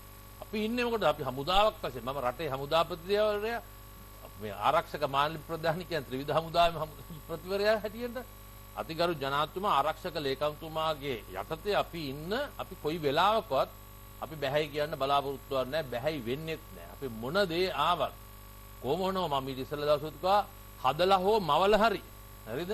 අපි අපේ ජනතාව ආරක්ෂා කර ගැනීම සඳහා අනිවාර්යයෙන් මේ පහසුකම් සපයනවා. නිරාවදාන පහසුකම් කියලා අපි නිකන් කාමරයක දාලා හරි බිල්ඩිම දාලා නැහැනේ. අපි බලන්නකො අපි කන්න දෙනවා, බොන්න දෙනවා, සමහර අනිකුත් අවශ්‍ය උපකරණ දෙනවා, උපන්දිනයක් තිබුණා පොඩි කේක් එකකුත් දෙනවා. මේ ඔක්කොම ඉදිරි කාලේ දෙක මේ දැමු වාරෙත් කරගෙන යනවා. ඉතින් ඒකින්ද මට කියන්න තිබෙන්නේ බය වෙන්න දෙයක් නැහැ. මෙතුමා කිව්වාගේ හැංගෙන්න එපා. මේක හැංගුණොත් ප්‍රශ්නයක් වෙනවා. දැන් වෙලා තියෙන්නේ මේ ආයතනයේ ඇඟලුම් කර්මාන්ත ශාලාවේ කට්ටියගේ ප්‍රශ්නයක් නෙමෙයි. එතුමා කිව්වාගේ දැන් සමහර කට්ටියට සැකයක් තිබෙනවා. ඉතින් ශ්‍රී ලාංකික ජනතාව දැන් තේරුම් ගත යුතු අවස්ථාවක් තියෙනවා. කොයිත් සම්බන්ධයෙන් ගත්තම මේ විවිධ ප්‍රදේශවලට මෙම ආයතනයේ කට්ටිය ගමන් කරා. ඔවුන්ගේ පළවෙනි ආශ්‍රිතයත් ගමන් කරපු තත්ත්වයක් තිබෙනවා. ඒක අපි දකිනවා මේ කොළඹ මේ වගේ තත්ත්වයක් තිබෙනවා. ඉතින් ඒ කට්ටිය දන්නේ නැහැ. ඒ වුණාට ආශ්‍රිතයන් දෙවෙනි තර්ඩ් කොන්ටැක්ට් කියලා කියන තත්ත්වයක් තියෙනවා. ඉතින් ඒකින්ද ඔබ පරිස්සම් වෙන්න ඕන. අපි කොහොම හරි ඔබ අහපු ප්‍රශ්නේ නැවත වතාවක් අපි කොයි වෙලාවකත් මේක පහසුකම් මෙතුමියගේ හෝ අපගේ පහසුකම් අඩු වෙන්න පුළුවන්. අපි කුඩා රටක් කුඩා ආර්ථිකයන් රටක් මේවට හදලා නැහැනේ බිල්ඩින්. දැන් අද අපි බොහොම මේ ස්තුතිවන්ත වෙනවා මේ UGC එක වගේ කොමිෂන් සභාවට අපිට සමහර බිල්ඩින් දුන්නා. ආපහු දීලා මගෙන් ඉල්ලිද්දි මම පොඩ්ඩක් බොහොම අමාරුවෙන් දෙන්න බැහැ එකකත් හිටියා. මොකද අපිට යම්කිසි අවබෝධයක් තිබ්බ අපේ රටේ සෙල්ලම් දාපු හැටි ජනතාව හැසිරෙච්ච ආකාරයේ කොයි වෙලාවක හරි එකයි පත්තු වෙන්න ඕනේ ඊට පස්සේ ආපහු හොයාගෙන යන්න වෙනවා කියලා. ඉතින් අපි ඒ ආකාරයෙන් සෑම පුද්ගලෙම සෑම ආයතනයක්ම අවංකවම කිව යුතුයි රජයේ සියලුම ආයතන පෞද්ගලික ආයතනත් එහෙම අපි ඇත්තටම මතක් කරන්න ඕනේ අපි ගිය වතාවේ කරද්දි මේ ඇඟලුම් කර්මාන්ත ශාලා වලින් බ්‍රැන්ඩික්ස් ආයතනයේ බ්‍රැන්ඩික්ස් නිරෝධායන මධ්‍යස්ථානයක් කියලා අපිට මේ වැලිකන්ද ප්‍රදේශයේ උන්ගේ ආයතනයක් දීලා තිබ්බා ඒ කාලේ. ඉතින් ඒ වගේ දැනට පෞද්ගලික ආයතන අපිට ලබා දෙමින් පවතිනවා. කොච්චර ඉදිරියට වෙනවද අපිට මේ සැනිටයිසර්ස් දෙන්න, ෆේස් මාස්ක් දෙන්න, මේ යුද හමුදා බයන කියලා අපි සල්ලි දීලා ගන්න නැති තත්ත්වයක් අපිට තියෙනවා. අපිට ඔක්කොම පරිත්‍යාග කරනවා. ඒ වගේ තත්ත්ව ත්‍රිවිධ හමුදාව. ඒ හින්දා මේ දේවල් ඔක්කොම කරනවා. අපි කෙසේ හෝ මොන අඩුපාඩුකම් තිබ්බත් අඩුපාඩුකම් නැතුව නෙමෙයි අඩුපාඩුකම් තිබ්බත් අපි ඒක ජනතාවට ඇඟට වදින්න දෙන්නේ නැහැ. අපි ඒකයි කිව්වේ අපේ තියෙන ඇඳ මෙට්ටේ දීලා අපි බිම බුදියලා අපි හිටගෙන බුදියලා හරි අපි අපේ ජනතාව වෙනුවෙන් අපේ දේ අනිවාර්යයෙන්ම ඉෂ්ට සිද්ධ කරනවා. අපිට කණ්ඩ තිබ්බා හො නැතුණා අපි අපේ ජනතාව වෙනුවෙන් කණ්ඩ දෙන්න හමුදාව ක්‍රියා කළා. ත්‍රිවිධ හමුදාව ඔබ කිව්ව ඔබට තියෙන ප්‍රශ්නේ මම හිතන්නේ කැපැසිටි එක ගැන අහන නැත්තේ මිනිස්සු හිතනවාද පුළුවන් වෙයිද කියලා. අසත්‍ය ප්‍රචාර වලට යන්න එපා. අසත්‍ය වුණත් එක දෙයක් මතක තියාගන්න මේ රටේ ජනතාව රට ආරක්ෂා කරන්න ජනතාව ආරක්ෂා කරන්න ඉදිරිපත් වෙලා ඉන්න අපි ත්‍රිවිධ හමුදා පොලිසිය සහ සිවිල් ආරක්ෂක බලු මගේ නැතුණත් එතන ඔබට ගියත් අපි කවදාකවත් මේ රටේ ජනතාව ඒ තත්ත්වයට පත් කරන්නේ අපි කෙසේ හෝ අතිගරු ජනාධිපතිතුමා අපි හොතන විශ්වාසයක් තියෙන අපේ සන්නද්ධ සේනාධි නායකතුමා පස්වෙනි විධායක ජනාධිපතිතුමා අගමැතිතුමා මේ ඔක්කොම අපි එකතු වෙලා අනිවාර්යයෙන්ම අපේ රටේ ජනතාව මේ කොවිඩ් වසංගතයෙන් බේරා ගැනීමට කළ යුතු සියලුම දේවල් අපි කරනවා. ඔබ රෝගියෙක් වුණොත් ඔබ ජීවත් කිරීමට කටයුතු කරනවා. ඒත් එක්ක ඔබ නිරෝධායන කරන්න අවශ්‍ය නම් අපි නිරෝධායනය අනිවාර්යයෙන්ම කරනවා. අහස සයුර පොළොව අපේ මුළු මාතෘ භූමියේ සියලු කොටස් ආරක්ෂා කරදුන් යුද ගුවන් නාවික පොලිස් සිවිල් ආරක්ෂක බලකා ඒ රණවිරුවන් සුවවිරුවන් සමග එකතු වෙලා මේ කරන ප්‍රකාශය ජාතියට ඊටාම තද්ද බල විදියට විශ්වාසයන් තහවුරු කරනවා. ඒ විශ්වාසය තුල අපිට තිබෙන මේ අපේ යුතුයකම් කොටසත් හැරියොත් කියන බය තමයි අපිට තියෙන නිසා පුරවැසියෝ හැටියට ඒ යුතුයකම ඉටු කරන්නට ඕනේ. එහිදී විශේෂයෙන්ම මේ තොරතුරු වාර්තාකරණයේදී සමාජ මාධ්‍ය හරහා විවිධ වැරදි ප්‍රචාරණයන් අසත්‍ය ප්‍රචාරණයන් මන්ද මානසිකත්වයෙන් යුතු පුද්ගලයන් කිසියම් සතුටක් ලබන්නට කරන දේවල් තිබෙනවා ජනතාව කලබල කරලා. අන්නේ කාලකන්ණි සතුට කියන දේ ලබන්නට ඉඩ නොදී නිවැරදි තොරතුරු වෙත ඔබ යොමු වීමේ අවශ්‍යතාවය තිබෙනවා. නියෝජ්‍ය පොලිස්පතිතුමනි එවැනි රටම වනසන රටම නොමග යවන එවැනි අසත්‍ය ප්‍රචාර කරන අයට ගන්න පුළුවන් ක්‍රියාමාර්ග උපරිමයෙන් ගන්න සූදානම්ද? අපි අනිවාර්යෙන්ම ඒ උපරිමයෙන් ගන්න සූදානම්. ඊට ඉස්සෙල්ලා යුද හමුදාපතිතුමා කියපු ආකාරයට මතක් කරන්න ඕනේ කාරණයක් තියෙනවා.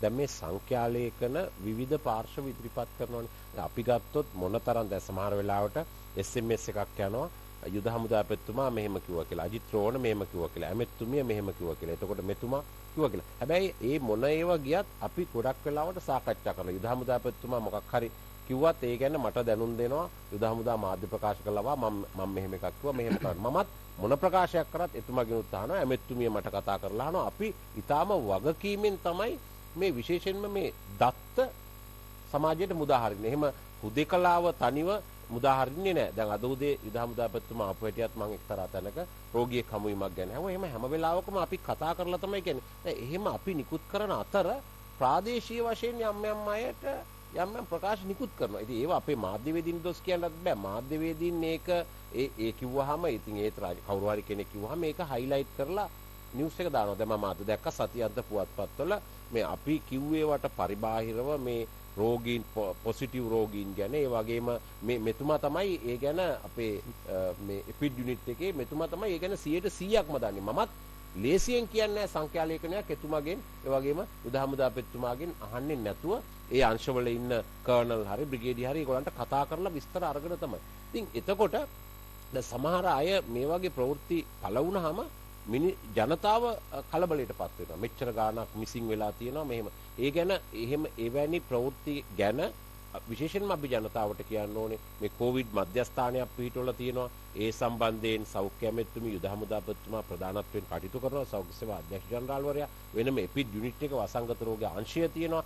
ඒවැන් නිකුත් කරන නිවේදන ඒවැන් ලබාගෙන පොලිස් මාධ්‍ය ප්‍රකාශක හැටියට මමත් තොරතුරු නිකුත් කරනවා. ඉතින් ඒවා විතරක් පිළිගන්න විශේෂයෙන්ම එහෙම නැතුව සෞඛ්‍ය පුරුදු ගැන ඕන කෙනෙක් කියන ඒවා පිළිගන්න දුරස්ථභාවයේම ඒවා විතරක් පිළිගන්න කියන කාරණේ තමයි කියන්නේ. එහෙම නැතුව අච්චර ගාණක් මිසින් වෙලා තියෙනවා හොයාගන්න බැරි වුණාද මෙහෙමද කියලා ප්‍රශ්න කරන්න ඒ වගේ විවිධ නමුත් අර යුද හමුදාපතිතුමා කිව්ව විදිහට අපිට මෙච්චර ගාණක් මිසින් කියලා ඊහවස කිව්වට ඒක පත්තරේ පළ වුණාට අද උදේ වෙනකොට ඒ ගාණ හොයාගෙන ඉතින් ඒක නිසා එහෙම කිසිම ප්‍රශ්නයක් නැහැ.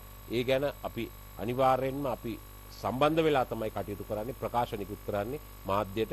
ඒ ප්‍රකාශ තමයි රටේ ජනතාව පිළිගන්න ඕනේ විශේෂයෙන්ම මේ කොවිඩ් පොසිටිව් රෝගීන් ගැන ඒ වගේම යම් කෙනෙක් හොයාගන්න බැරි නම් ඒ ගැන.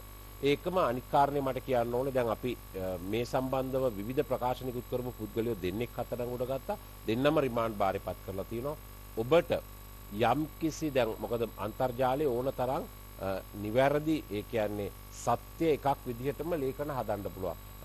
යුද හමුදාවේ ශීර්ෂය දාලා හදන්න පුළුවන්, පොලිසිය ශීර්ෂය දාලා හදන්න පුළුවන්, යුද හමුදාවේ ඒ කඩු දෙකත් එක්ක තියෙන ලාංඡනය දාලා හදන්න පුළුවන් හදලා යන්න. හැබැයි එහෙම සර්කියුලේට් වුණා කියලා ඒක 100% පිළිගන්න එපා. ගිහිල්ලා බලන්න සෞඛ්‍ය අමාත්‍යාංශ වෙබ් අඩවියට, යුද හමුදාවේ වෙබ් අඩවියට, ආරක්ෂක අමාත්‍යාංශ වෙබ් අඩවියට මේවා ප්‍රවෘත්ති වෙනවත් එක්කම ඒවටත් ස්වයංක්‍රීයවම ඒවා ගලාගෙන යනවා. එහෙම නැතුව කලබල වෙන්න එපා. දැන් එදා සඳුදා ගිය සඳුදා වුණේ ඒ තත්ත්වේ. ජනාධිපතිතුමාගේ මීටින් එක තිබුණා 3ට. අපි හැමදෙනාම සහභාගී වුණා.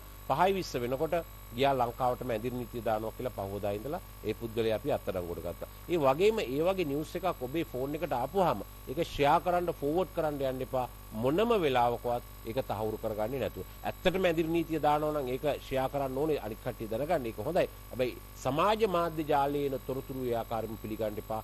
සාමාන්‍ය සම්ප්‍රදායික මාධ්‍ය සම්ප්‍රදායික ගුවන් විදුලිය ඒ වගේ වෙබ්සයිට් වලට ගිහිල්ලා බලන්න මේක ඇත්තක්ද කියලා. එහෙම නැතුව ෂෙයා කරන්න ෆෝවර්ඩ් කරන්න ගියොත් ඔබ වැරදිකාරයෙක් වෙනවා. ඉතින් ඊළඟ කාරණේ තමයි මට අවසාන වශයෙන් කියන්න තියෙන්නේ. අපි දන්නවා දැන් අපේ රටේ මේ මරණ අනුපාතිකය මෙහෙම වෙලා තියෙන්නේ අපේ මේ ලෝකේ මැරිච්ච මිනිස්සු බලපුවා මේ රෝගෙන් දැනට ලක්ෂ 11ක් විතර මැරලා තියෙනවා. ඔක්කොම වැඩිපුරම 95ක් අවුරුදු 60ට වැඩි අය තමයි මැරලා තියෙන්නේ. නිදන්ගත රෝග තිබිච්ච අය. ඉතින් මේ වෙලාවේ ඒ වගේ අය සමාජයට නිරාවරණය වෙන්න හොඳ නැහැ. ගමන් බිමන් පුළුවන් තරම් අඩු කරන්න ඕනේ. එහෙම ඉන්න ඕනේ. අවසාන වශයෙන් මට කියන්න තියෙන්නේ මේ 33 වෙනි පොකුරු 32ක් නිමුවා. නාවුක හමුදා පොකුර නිමුණා. කන්දල් කාඩු පොකුර නිමුණා. සුදුවැල්ල නිමුණා. අටලුගම නිමුණා. බේරුවල නිමුණා. අපිට දැඩි විශ්වාසයක් තියෙනවා අතිගරු ජනාධිපතිතුමාගේ අගමැතිතුමාගේ මේ අපි හැමෝගෙම මේ කොවිඩ් කාර්ය සාධන බලකායේ නායකත්වයෙන් අනිවාර්යෙන්ම ඔබේ සහයෝගය දුන්නොත් මේ පොකුර නිවන එක නිවන්නම පුළුවන් කියලා. ඒක තමයි මට කියන්නේ. බොහොම ස්තුතියි. මේ පොකුරත් නිවන්න. ඔව් අපි රටක් හැටියට සූදානම් මේ සියලු අංශත් එක්ක.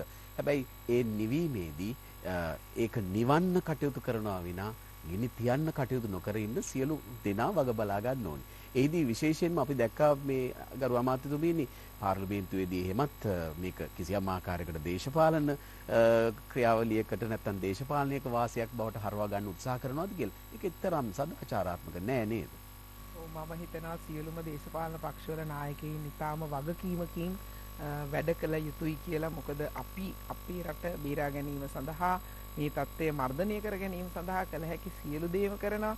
එතකොට අර අපේ ගරු හමුදාපතිතුමා කිව්වා වගේ ඉතිහාසයේ අපි යම්කිසි එවැනි තත්ත්වයක් තුළදී කරපු සත්‍ය ප්‍රකාශයක්, සත්‍ය කරුණුපත විද්‍යාත්මක කරුණු මත අපි කරපු ප්‍රකාශයක් මේ වර්තමානයේදී අල්ලාගෙන එවැනි තත්ත්වවල වලට යෑම මම හිතනවා අපි දේශපාලඥයෝ විදිහට ඒක නොකළ යුතුයි කියලා. මොකද මේ රටේ ජනතාවගේ පරමාදර්ශී චරිත අපි පරමාදර්ශී චරිත විය යුතුයි. මොකද අපි මහජන නියෝජිතයෝ.